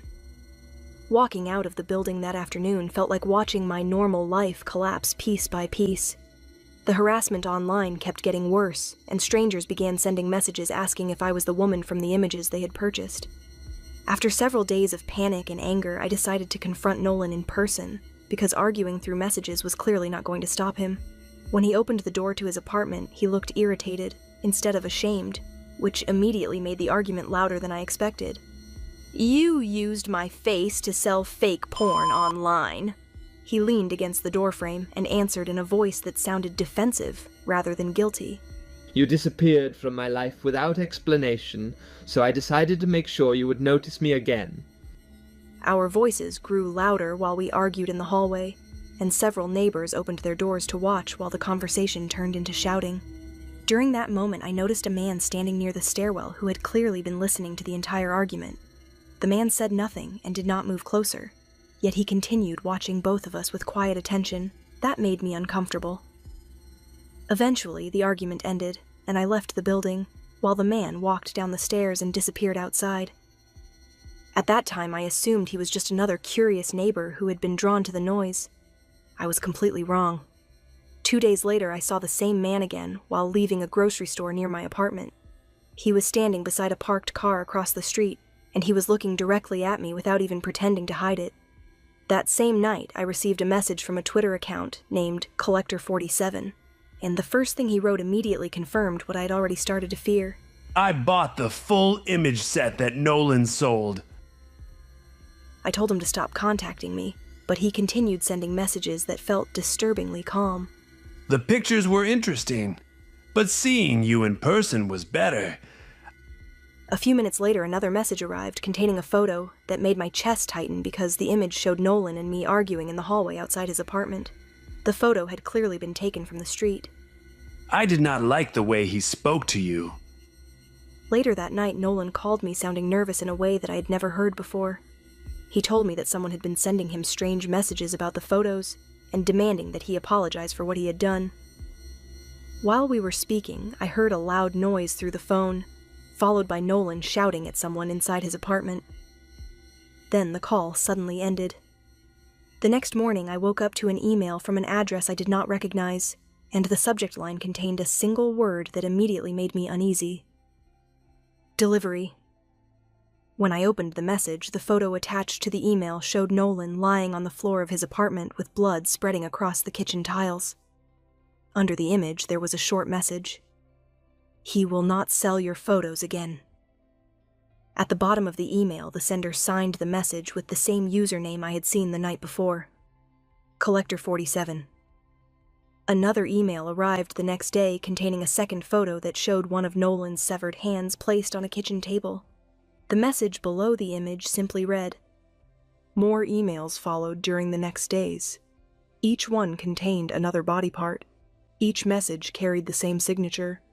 The police contacted me after my ex's neighbors reported a terrible smell coming from his apartment, and investigators asked many questions about our relationship and the harassment connected to the fake images.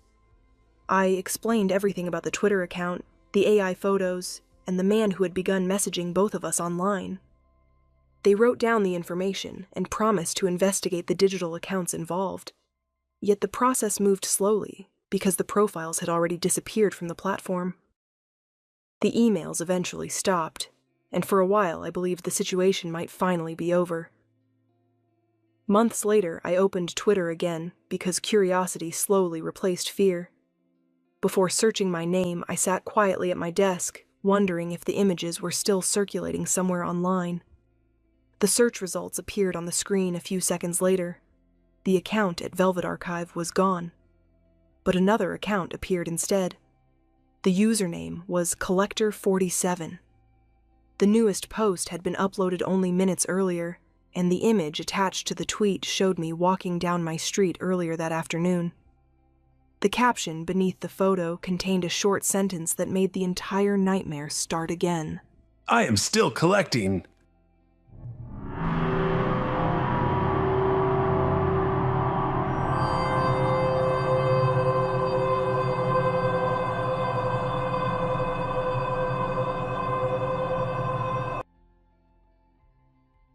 I was 33 years old, broke and dragging myself through 12-hour warehouse shifts that barely covered rent and food. When my landlord raised the price again, I had no savings and nowhere else to go, so I started searching for anything cheap enough to survive another month. That is how I found her boarding house. The place did not match the price. The porch was clean, the paint was fresh, and inside everything felt warm and organized. It looked like a home someone cared about. Not a rundown rental for people at the bottom. Mrs. Klein, let's call her like that, greeted me with a calm voice and steady eye contact, and she offered a rent so low that I almost corrected her because it felt like a mistake. Instead of questioning it, I convinced myself she was simply kind and maybe too trusting.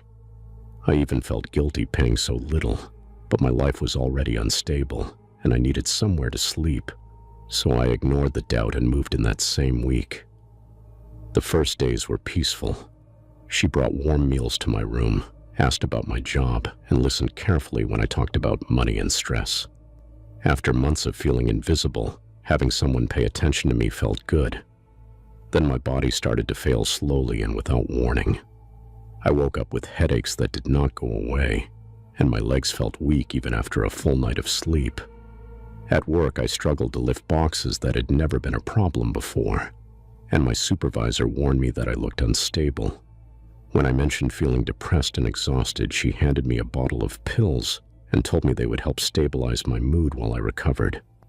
I started taking them every day with the meals she brought.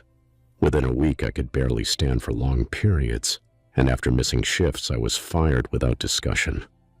I expected her to demand rent I could not pay, but instead she told me to stay and recover. She said that when I was better, I could help her manage the house because she was too old to handle everything alone. And that idea gave me a dangerous sense of hope.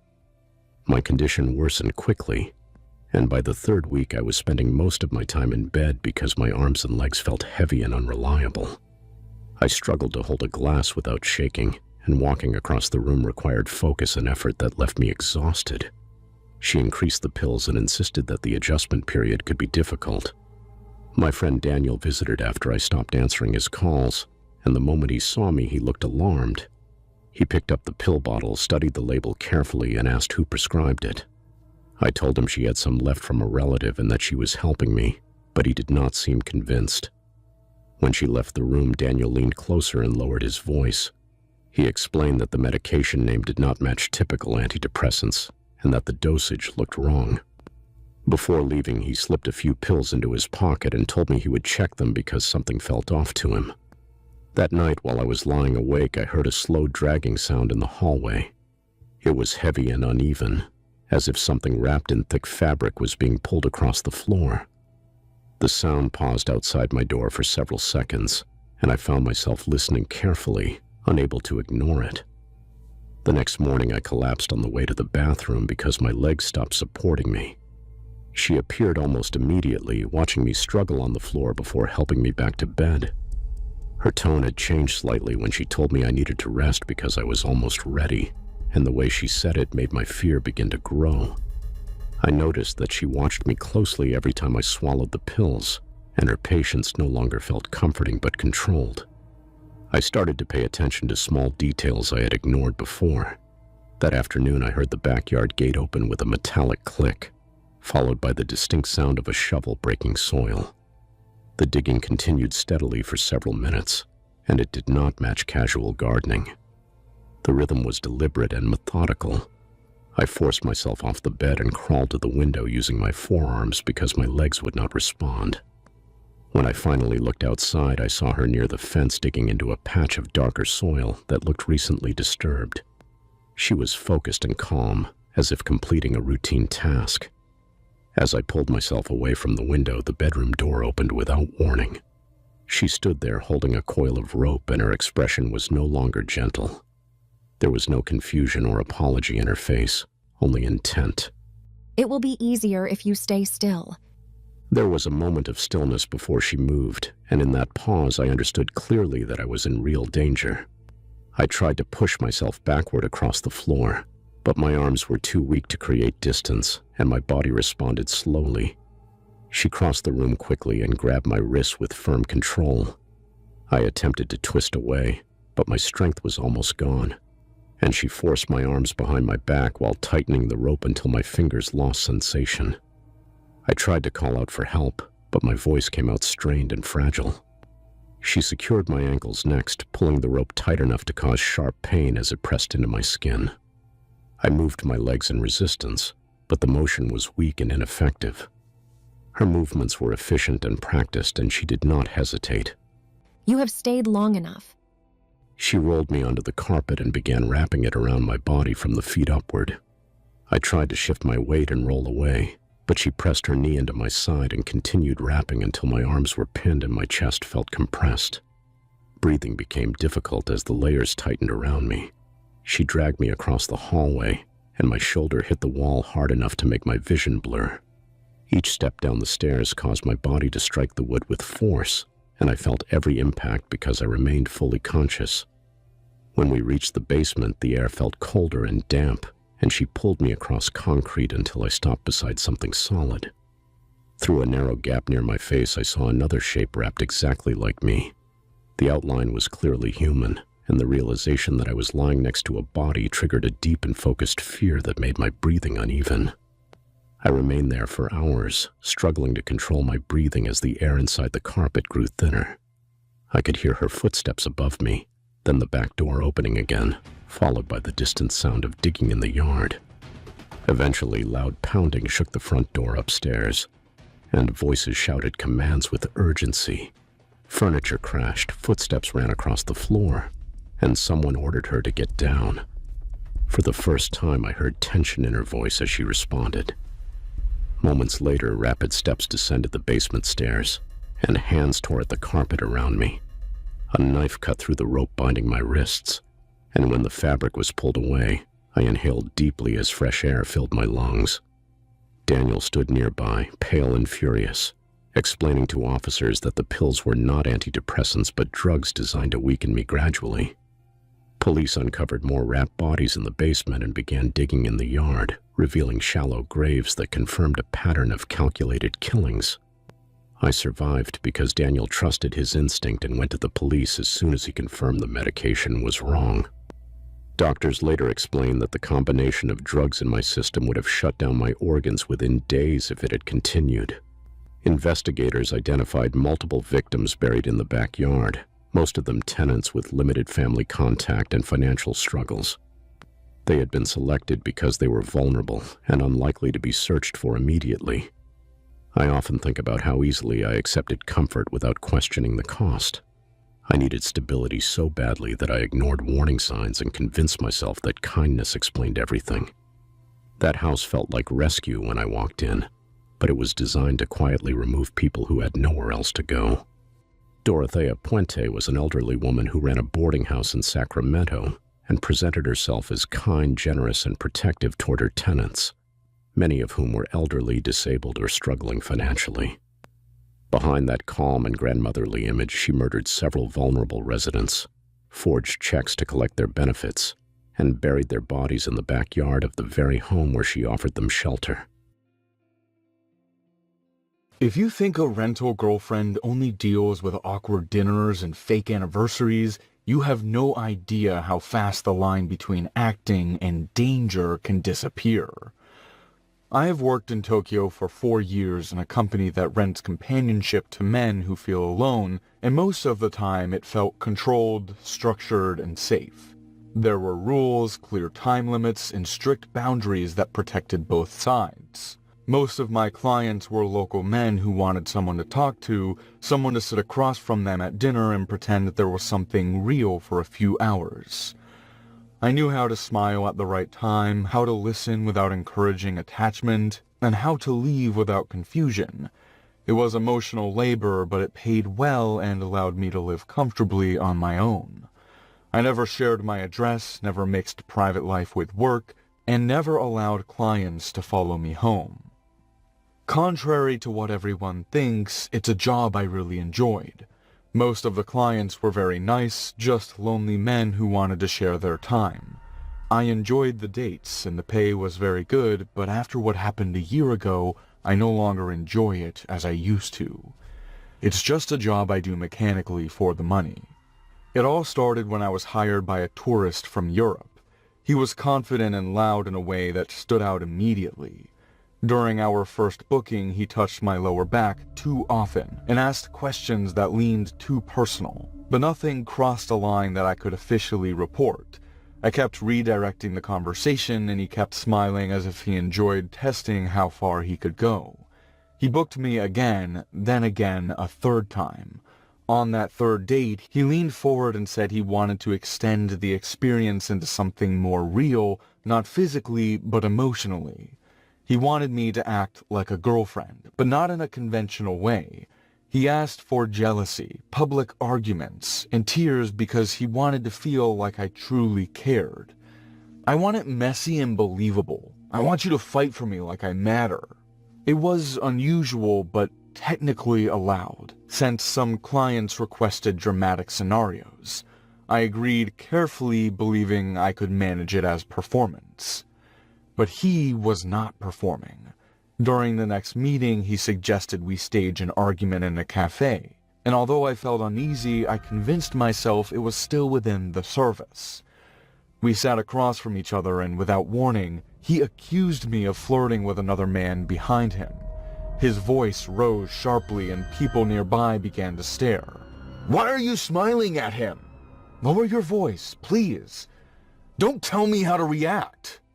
His tone carried real anger. When he grabbed my wrist under the table, his grip was firm enough to hurt, and I had to pull free while keeping my expression steady to avoid making the situation worse. He stared at me with open frustration and said I was not acting correctly. I reported him after that meeting, and the company issued a warning. He responded with an apology and tried to book me again, but I refused. I believed ending contact would solve it. 2 days later, I saw him standing near my train station waiting for me. I had never told him where I lived, and the fact that he found that location made my body tense in a way I could not hide. "You are no longer my client, and you need to leave. Couples meet outside of work, right?" When I told him I would report him as unwanted contact, his expression shifted from charm to irritation instantly, and he left. A week passed, and I tried to return to normal work routines. Then, during a booking at a shopping center, I heard his voice behind me while I was speaking with another client. The sound made my heart race because I knew immediately who it was. He approached us without hesitation. "So this is how you replace me? You are mistaken and you must leave." Security escorted him out, but he never raised his voice or struggled. He kept staring at me while being led away as if memorizing my reaction. That night I checked my lock several times and went to bed later than usual. I left a lamp on because total darkness felt unbearable. I told myself I was safe and that he would return to his country soon. During the night I woke up because something warm moved slowly across my foot. At first I assumed it was part of a dream, but the sensation continued deliberate and wet, and that forced my eyes fully open. He was crouched at the end of my bed, holding my ankles while dragging his tongue along the sole of my foot. I screamed immediately and the sound echoed in the small room. "I like your skin. Get out of my apartment right now. I'm going to call the police. My vacation here ends soon, and I wanted to say goodbye. I kicked his face hard with my free foot, and his head snapped slightly to the side, but he didn't attack me. He stood up calmly, wiped his mouth, and walked toward the door as if leaving after a normal visit. I followed him into the hallway shouting for help, but he was already descending the stairs without rushing. I called the police right away, and they searched my apartment for signs of forced entry, but nothing was broken. That detail made the situation feel worse because it meant he had planned carefully and likely observed my routines long before that night. When they contacted his hotel, they confirmed he had already checked out. For several days, I stopped working because stepping outside felt unsafe. 3 nights later, I received an email from an unknown address with the subject line, "One more scene." When I opened it, there was a single sentence telling me I had forgotten to act scared. Attached was a photo of me asleep in my bed taken from inside my room. That image confirmed he had been there longer than I realized. I contacted the police again, and they traced the email to airport Wi-Fi used shortly before an international departure. Soon after, my phone rang from an international number. "You were supposed to love me." After blocking the number, I sat on the floor trying to steady my breathing. Authorities later confirmed he had returned to Europe and there were no further legal steps available without continued contact. Over the next month, there were no more calls or emails, and although that silence suggested he had moved on, I could not relax fully. I transferred to another branch of the company, changed my phone number, and moved to a different apartment in another district. Before leaving my old place, I checked every corner and closet carefully, even though I knew he was gone. The police informed me there were no new incidents connected to him, and officially the case was considered inactive. The conflict ended because he left the country, not because he understood boundaries or accepted responsibility. Distance became the only barrier between us. I still work as a rental girlfriend, but I use a different name and keep stricter limits than before. I never allow clients to follow me beyond agreed locations, and I pay close attention to any request that shifts from fantasy into control. Most clients remain respectful, and I remind myself that not everyone confuses performance with ownership, even though I sleep with a light on and keep my phone within reach at night.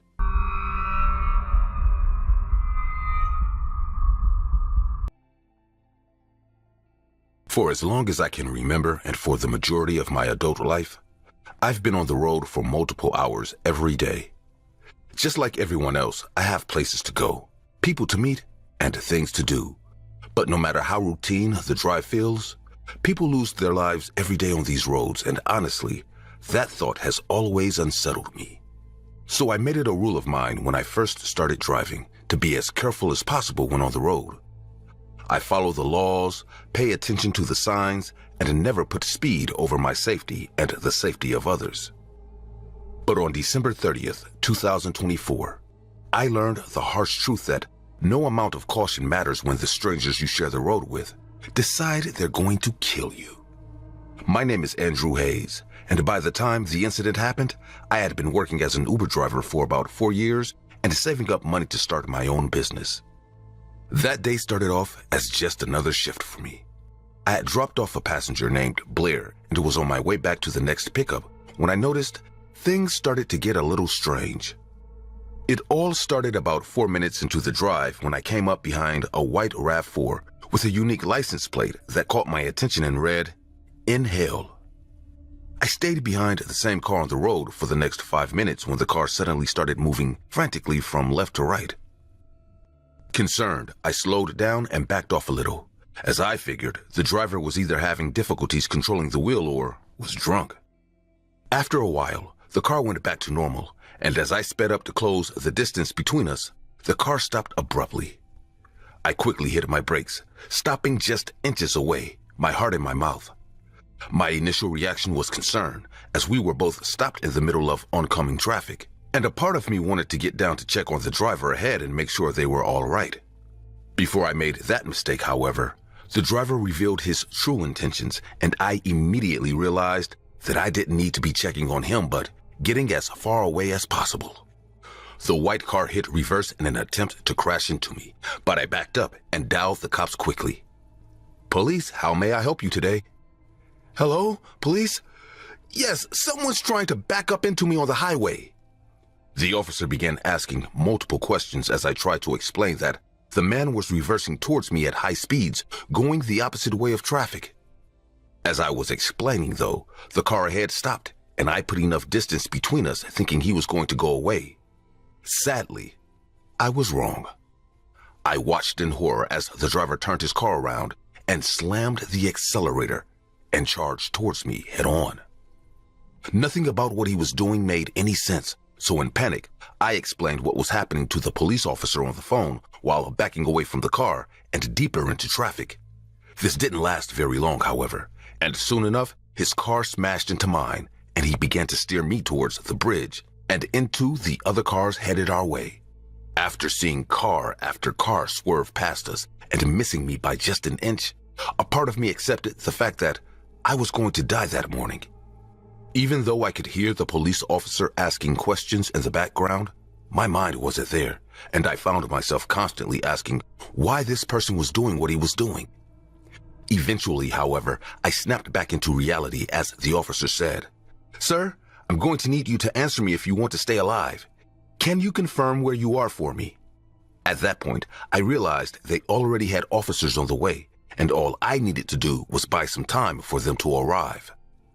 I began looking around frantically, trying to figure out what to do when I noticed we were now very close to the side of the bridge. If we crashed into that, he wouldn't be able to steer me out using his car.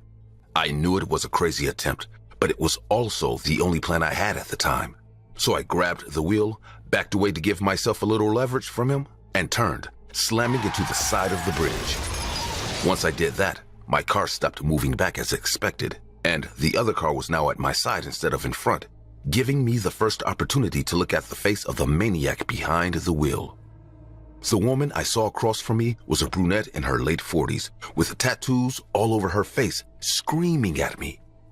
My eyes stayed fixed on her as she screamed and cursed at me while spitting and foaming at the mouth. She looked rabid, like a dog, and during all this, I screamed and panicked. But the moment I saw the space in front of me open up a little, I hit the gas and began speeding towards the police station downtown, forgetting all other safety precautions I thought I would always have. My foot remained on the gas as I sped down the highway and explained what was happening to the officer on call. This was when I glanced in my side mirror to see the white RAV4 barreling towards me still, and my heart pounded out my chest. I knew this was the final stretch of madness, and if she caught up to me, I was dead.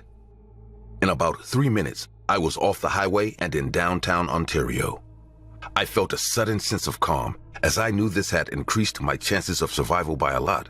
But just as I was about to let out a sigh of relief, my whole body jolted forward from the force of her car smashing into mine. My head slammed into the dashboard just as the airbag exploded into my chest, forcing the breath out of me. My vision blurred as the car spun out of control. Tires screeched against the slick pavement, and before I could even process what was happening, I was in the air, and my vehicle flew straight through the front of a McDonald's. I heard and felt glass shatter, and the last thing I remember were screams as tables and chairs flew in every direction. After that, it all faded, and all that was left were the blaring sounds of distant sirens coming towards the chaos.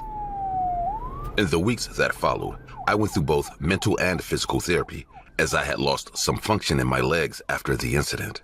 The crazed driver was a woman named Sasha Barton, an ex-convict with no real reason for doing what she did other than crazy theories like I had been following her and stalking her for weeks.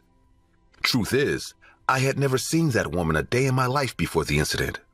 But I've been carrying her around ever since, as well as the other 2 casualties from the McDonald's incident that I'll never stop feeling responsible for. Sasha was sentenced to life in prison, and although it's just been a couple of months since, I don't think I'll ever forget that afternoon on the highway. So I hope you take this as a warning and remember that Everyday trips, visits to friends, and quick grocery runs feel routine. But the roads you trust are shared with strangers who can change your life in an instant. I was careful. I followed the rules. It didn't matter. Remember the next time you drive, because one day, a stranger might decide your fate, like Sasha decided mine. This story is partially based on real events and footage that occurred on Highway 11 in Northern Ontario on December 30th, 2024. The event was taken down as an extreme case of road rage as a man attacked his victim for no apparent reason, slamming into him multiple times before proceeding to chase him through the highway traffic and running him off the road. This case should be taken as a reminder of just how volatile strangers on the road can be, and a grieving reminder that you can prepare for it all, but not for situations like these. For years, I worked as an adult webcam model, building controlled fantasies for men who wanted attention more than anything else. I understood the psychology of loneliness, and I knew exactly how to make someone feel chosen without ever promising anything real. It was business, and I treated it like strategy, not romance. I kept my private life hidden behind layers of fake names, separate accounts, and strict boundaries. Most clients were predictable once you learned their rhythm because they wanted comfort and validation in exchange for money. They projected feelings onto me, and I mirrored back what kept them paying. When sessions ended, the connection ended too, and that rule kept everything clean. Grant was the first man who treated the fantasy as a blueprint. At the beginning, he was generous, calm, and attentive, and I ranked him as one of my best clients because he tipped without hesitation. He stayed online longer than anyone else and asked thoughtful questions that made him seem invested. I gave him special attention because he paid for it, and I believed I was in control of the dynamic. I was wrong. Grant started asking about my life outside the platform. He wanted to know where I shopped, what neighborhoods I liked, and which cafes I preferred. I deflected most of it, but he persisted gently, always softening his curiosity with another large tip. One night, he described the exact pair of shoes I had bought earlier that day, including the color and brand, and he suggested another model from the same store that he claimed would suit me better. When I asked how he knew, he told me it was coincidence and that he had simply been nearby. I told him clearly that he was crossing a line and that he should never reference my offline life again. He apologized quickly and sent a significant payment, insisting he only mentioned it because he cared. I accepted the apology because the financial incentive made it easier to rationalize the discomfort. The tension escalated when he discovered I had a boyfriend, information I had never shared publicly. During one session, he demanded reassurance that I was loyal to him, and when I avoided the question, his messages turned sharp and possessive. I ended the session and blocked him, assuming distance would cool whatever attachment he had built in his head. 2 weeks passed without contact, and I began to believe the situation had ended. Then a package arrived at my apartment addressed to my real name, which was never connected to my online identity. Inside, there was an expensive necklace and a handwritten letter explaining that he forgave me for lying about my boyfriend and that he trusted me completely. He wrote that we belonged together and that temporary obstacles would disappear soon. I changed passwords, updated security settings, and warned my boyfriend that someone from work might try to contact me. I did not tell him the entire truth because I felt responsible for encouraging Grant's emotional dependence. I believed technical barriers would slow him down. Instead, flowers were delivered to my mother's house with a letter asking permission to marry her daughter. My mother called me confused and unsettled, and I drove there immediately to her house. In the letter, he described future plans with specific details about where we would live and how he would provide for me. Emails continued from new accounts, alternating between apologies and declarations of ownership. Eventually, he wrote that he was tired of waiting and that he was ready to visit me in person. That message shifted the situation from disturbing to dangerous. Instead of going to the police, I convinced myself I could manage him by re-establishing contact under controlled conditions. In addition, the police often dismiss these cases because of the type of work involved. I logged back into the platform at our usual time, and he was already waiting as if he had been watching the clock. I told him I needed stability and reassurance if we were going to build something real. I spoke gently and framed the conversation around trust. suggesting that we could move forward if he proved commitment. He responded immediately, saying he would change his life completely and that nothing mattered more than our future together. Over several sessions, he repeated that he would do anything necessary to remove obstacles and secure our happiness. Instead of ending the relationship, I made a calculated decision driven by greed. I told him I needed a large amount of money to leave my current life and start over with him somewhere new. He did not hesitate to agree, and he said he would solve everything so that we could finally be together without interference. The certainty in his voice should have warned me. I promised him that once the money arrived, I would leave my boyfriend and dedicate myself entirely to him. After that conversation, he disappeared for several days, and the silence felt heavier than his previous obsession. I kept checking my accounts expecting a transfer notification, and instead, there was nothing. The absence of contact created a tension that sat in my chest all day. Then a news alert appeared on my phone with his full name in the headline. The article reported that a man in Florida had shot his family inside their home and attempted to stage the scene. As I read further, I saw that investigators believe it was to run away with another woman. I start panicking. My inbox contained a message sent hours before his arrest, where he wrote that everything was finally clear and that no one could prevent our happiness now.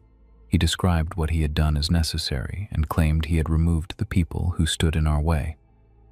He ended by saying he was coming to start our life together and hoped I would understand. Details in the reports explained that he waited until his family was asleep and carried out the shootings methodically. Reading those details forced me to confront how seriously he had taken my promise. I realized that when I told him I needed freedom and money to run away with him, he interpreted that as a command to remove anyone preventing that plan. In his mind, his family represented resistance, and he believed eliminating them was proof of devotion. That connection between my words and his actions is something I cannot erase. Detectives contacted me within days and asked direct questions about whether I had encouraged him to view his family as barriers. I explained how the platform worked and how fantasy often includes exaggerated promises, and I stated clearly that I never instructed him to hurt anyone. Even as I spoke, I understood how my messages might look in isolation. They showed me parts of his conversations where he described our future as inevitable and framed the murders as a step toward freedom. My name appeared repeatedly in his explanation of motive, and seeing that in official documents made the situation feel irreversible. Although I was not charged with a crime, the investigation tied my identity permanently to his. My accounts were frozen and my income vanished almost immediately due to the publicity. Online forums debated my responsibility, with some calling me manipulative and others labeling me a victim. Neither label captured the complexity of what happened because I had knowingly played with someone unstable for financial gain. Grant was arrested before he could leave the state, and in interviews he continued to describe his actions as sacrifices made for love.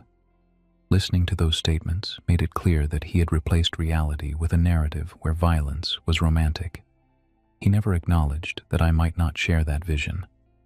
The most disturbing part is not the violence itself, but the certainty Grant expressed in his final message, because he believed he had solved a problem and expected gratitude. He imagined arriving at my door as a hero who cleared the path for our happiness. The fact that he thought I would welcome him after what he did is what still keeps me alert long after I left that life behind. Grant Amato murdered his family in January 2019 in Florida after developing an intense obsession with a webcam model. He had spent large amounts of money supporting her online, creating serious financial conflict with his family, who tried to intervene and cut off his access to funds.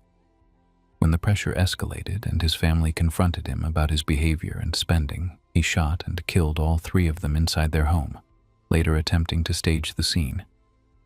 He was arrested shortly afterward and was ultimately convicted and sentenced to life in prison.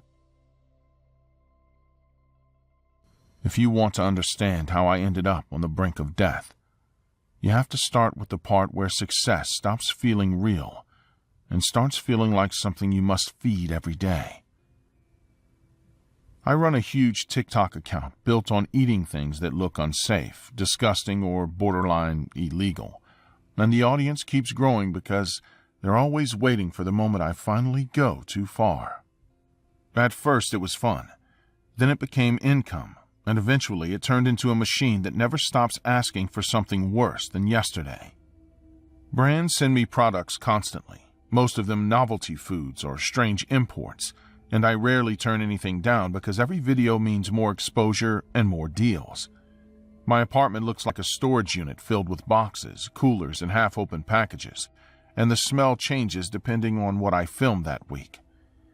I stopped caring about nutrition or common sense a long time ago because neither of those things trends online. So, when an unknown company offered a large payment for a short series about eating expired products on camera, I treated it like any other risky promotion and signed immediately. The contract demanded full visibility of expiration dates and no editing cuts, which sounded perfect for shock value. I didn't research them properly because the money was already in my account, and at that point caution felt like a luxury for people without deadlines. The package arrived in a plain box with heavy tape wrapped around it.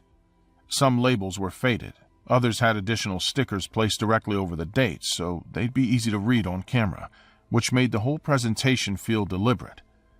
It looked less like a random assortment and more like a curated collection of things no one should eat. Before recording the first video, I held one swollen jar in my hands longer than necessary, noticing the lid bulge slightly and make a faint clicking sound when pressed. I opened it, forced a smile, and started talking to the camera, as if nothing about the situation was unusual. The smell was sharp enough to sting my nose, but I kept going because backing out after pressing record would just look weak. Once the performance begins, you feel obligated to finish, no matter how bad the idea was. About an hour after uploading the first video, my stomach started hurting in a way that made it hard to stand upright, not like normal nausea, but like something twisting deep inside. I laid on the bathroom floor sweating while my phone buzzed nonstop with comments praising my commitment, and that contrast made the pain feel more isolating because no one could see the reality behind the clip. Turning off notifications didn't help because the vibration kept echoing in my head. Before opening the second item, I sat at the table staring at the sealed container while the pain from earlier lingered in dull waves across my abdomen. I considered stopping the series, but the contract penalties were severe, and the money had already been spent on rent and equipment upgrades. Admitting failure would not only cost financially, but also damage the fearless persona that made my account valuable. The second product was a cloudy drink that released a strange hiss when opened, and the liquid inside moved sluggishly as if thicker than water. I took a cautious sip, then a larger one for the camera, and immediately felt heat spread down my throat into my chest, followed by a heavy nausea that made my head spin slightly. Even then, I kept talking, forcing enthusiasm because thousands of views were already guaranteed. That night, I woke up suddenly, sitting upright, with acid burning my throat and my heart racing fast enough to make my chest ache. I recorded a quick clip out of habit, intending to use it as bonus content, but watching it back made me uneasy because I looked genuinely frightened instead of entertaining. It was the first moment I wondered if I'd misjudged something serious. The next morning, news broke about another creator collapsing during a live stream, and I recognized him as someone who had recently posted similar expired food challenges. The report blamed stress and dehydration, yet the timing felt too close to ignore, especially since his last video showed products that looked disturbingly similar to mine. Online comments were already speculating about dangerous sponsorships. Before filming the third video, I paced around my apartment, rereading the contract and searching for any trace of the company, hoping to find reassurance that this was just an edgy marketing campaign. The absence of information felt intentional, as if whoever organized it wanted no public footprint at all. That realization made continuing feel less like work and more like participating in something hidden. The third item was preserved meat, sealed so tightly it took real effort to cut open, and the smell that escaped was strong enough to make my eyes water instantly. I leaned away from the table, breathing through my mouth to avoid gagging, but then leaned back into frame because stopping would look suspicious. Every chew felt like forcing rubber down my throat while my body resisted. Midway through the recording, a sharp pain spread across my chest and into my back, making it difficult to sit upright. Yet I kept talking because fear of losing relevance outweighed physical fear in that moment. Messages began appearing saying I looked pale and unwell, which only increased the pressure to act normal. I ended the video quickly and spent the rest of the day lying still, hoping the sensation would fade. Another smaller creator was reported unconscious in his apartment, also known for extreme food content, and the pattern was becoming impossible to dismiss as coincidence. Discussion threads connected our recent sponsorships, pointing out how several of us had accepted deals from unknown sources offering unusually high payments. Reading those theories made my chest tighten with something closer to dread than pain. I studied my reflection in the dark screen and noticed how drained I looked compared to older videos where I seemed loud and energetic. My face appeared hollow, my lips dry, and there was a constant pressure behind my eyes that made focusing difficult. During the live stream, I displayed the remaining products and warned others about the sponsorship, explaining that something was clearly wrong. Instead of support, the chat filled with people mocking me for pretending to care only after getting paid, reminding me of past videos where I bragged about doing anything for money. That reaction made the situation feel hopeless, like I had lost credibility exactly when I needed it most. While speaking, the room began to tilt and my hands stopped cooperating, causing the table to shake as I tried to hold on to it. Breathing became shallow and uneven, and the sound of notifications merged into a loud, continuous buzz that drowned out my own voice. I slipped from the chair and hit the floor, aware that thousands were still watching but unable to move enough to stop the stream. I woke up in a hospital bed surrounded by machines, with a nurse explaining that viewers had called emergency services after seeing me collapse live. Tests showed severe inflammation, consistent with ingesting contaminated substances repeatedly over several days. Hearing that confirmed my fear that this was not a random illness but a direct consequence of the sponsorship. Before I was allowed to use my phone, a television report mentioned influencer rivalries and suspicious deals targeting smaller competitors. Investigators revealed that the company behind the expired products functioned as a shell, with payments traced to accounts connected to a major creator in the same niche. The implication was clear, even without naming him directly.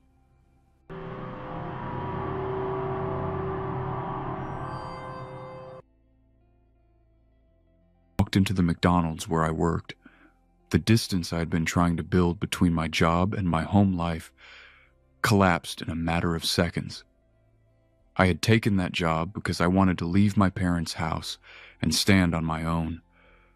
Not because we needed the money. My family was comfortable, but comfort in that house came with control, and every decision about my future was already planned without asking me what I wanted. I did not care about cleaning bathrooms or smelling like grease after a double shift, because every paycheck meant I was closer to renting a small place of my own. My father, however, saw the uniform as an insult to our last name. He said I was lowering myself, embarrassing the family, and throwing away opportunities that he had worked hard to build.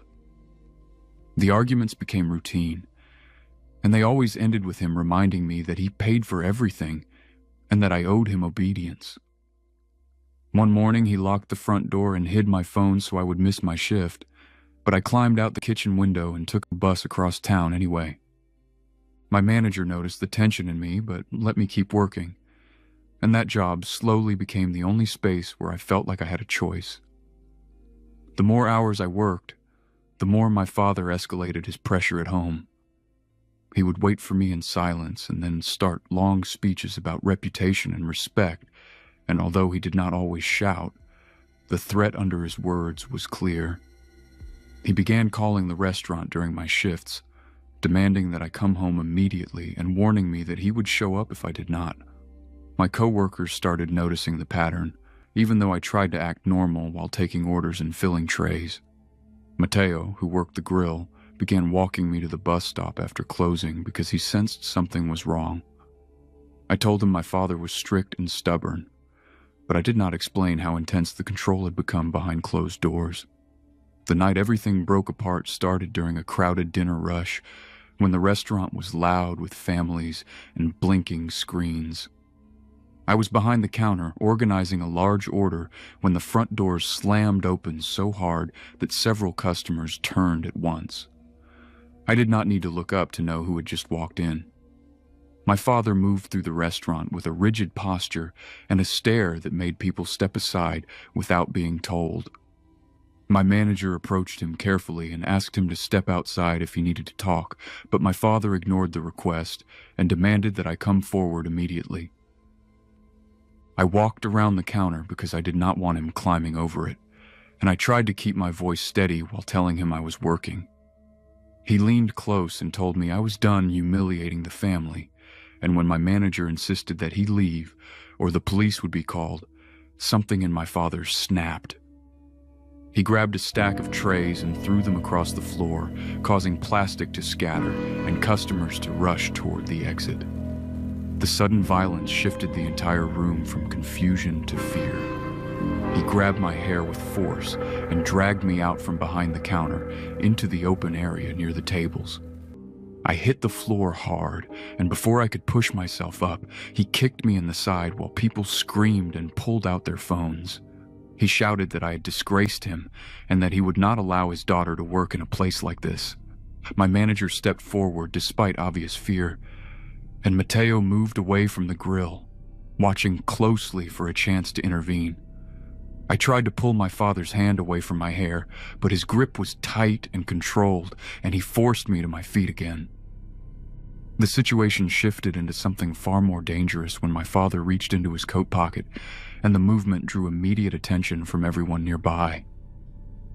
My manager froze mid-step, and Mateo stopped advancing, clearly unsure of what was coming next. When the handgun appeared in my father's hand, the noise inside the restaurant dropped to a stunned silence. He pointed the weapon directly at my manager and ordered everyone to back up, and the fear on their faces was immediate and real. My manager raised his hands and took slow steps backward, while customers pressed themselves against the walls. My father kept one hand twisted in my hair and used the other to aim the gun around the room. He announced that I was leaving with him, and that anyone who tried to interfere would be shot. As he began walking backward toward the exit, he dragged me with him, keeping the gun moving from one person to another to maintain control. I tried to resist by shifting my weight and slowing my steps, but he responded by pulling harder and pressing the weapon forward. Mateo spoke up and told him to let me go, and although fear was visible in his face, he did not retreat. My father answered with anger, insisting that no one had the right to question how he handled his daughter. We were only a few steps from the door when my father adjusted his grip on the gun, and that slight distraction created a narrow opening. Mateo lunged forward and wrapped his arms around my father from behind, locking his arms against his sides in an attempt to control the weapon. The struggle began instantly, with both of them slipping on the greasy floor while trying to overpower each other. I dropped to the ground and crawled several feet away because I knew I could not stand between them. My father slammed his head backward into Mateo's face, and the impact made a sharp sound that caused more panic among the customers who had not yet escaped. Mateo staggered but tightened his grip, attempting to force the gun downward toward the floor. The first shot fired into the ceiling, sending debris down and causing several people to scream. The second shot was aimed straight at Mateo's chest, and the sound felt louder than the first. Mateo's body jerked, and he took 2 unstable steps backward before collapsing near the soda machine. Blood spread across the tile quickly, and the sight of it triggered another wave of panic as customers rushed outside. I tried to move toward him, but my manager grabbed me and pulled me away because my father was still armed and turning in place. Sirens approached from outside, and 2 customers tackled my father while he was distracted, knocking him to the floor and forcing the gun from his hand. Police officers entered seconds later and restrained him as he continued shouting that he had done nothing wrong. Paramedics rushed in and began working on Mateo, while officers secured the scene and moved everyone else outside. They cut open his uniform shirt and pressed gauze against the wound while speaking urgently about blood loss. I stood near the entrance, held back by an officer, watching them try to save someone who had stepped forward to protect me. Mateo was placed on a stretcher and taken to the ambulance, and I followed until I was stopped at the sidewalk. My father was being forced into a patrol car, still yelling that he had acted to defend his family's honor. Later that night, at the police station, I learned that Mateo had died at the hospital. I gave a detailed statement about the assault, the gun, and the struggle because I needed the record to be accurate. My father was charged with multiple crimes, including murder, and his name appeared on the news within hours. I moved into a small apartment not long after, using the money I'd saved from working long shifts. I still work at the same McDonald's because leaving would feel like abandoning the place where someone risked everything for me.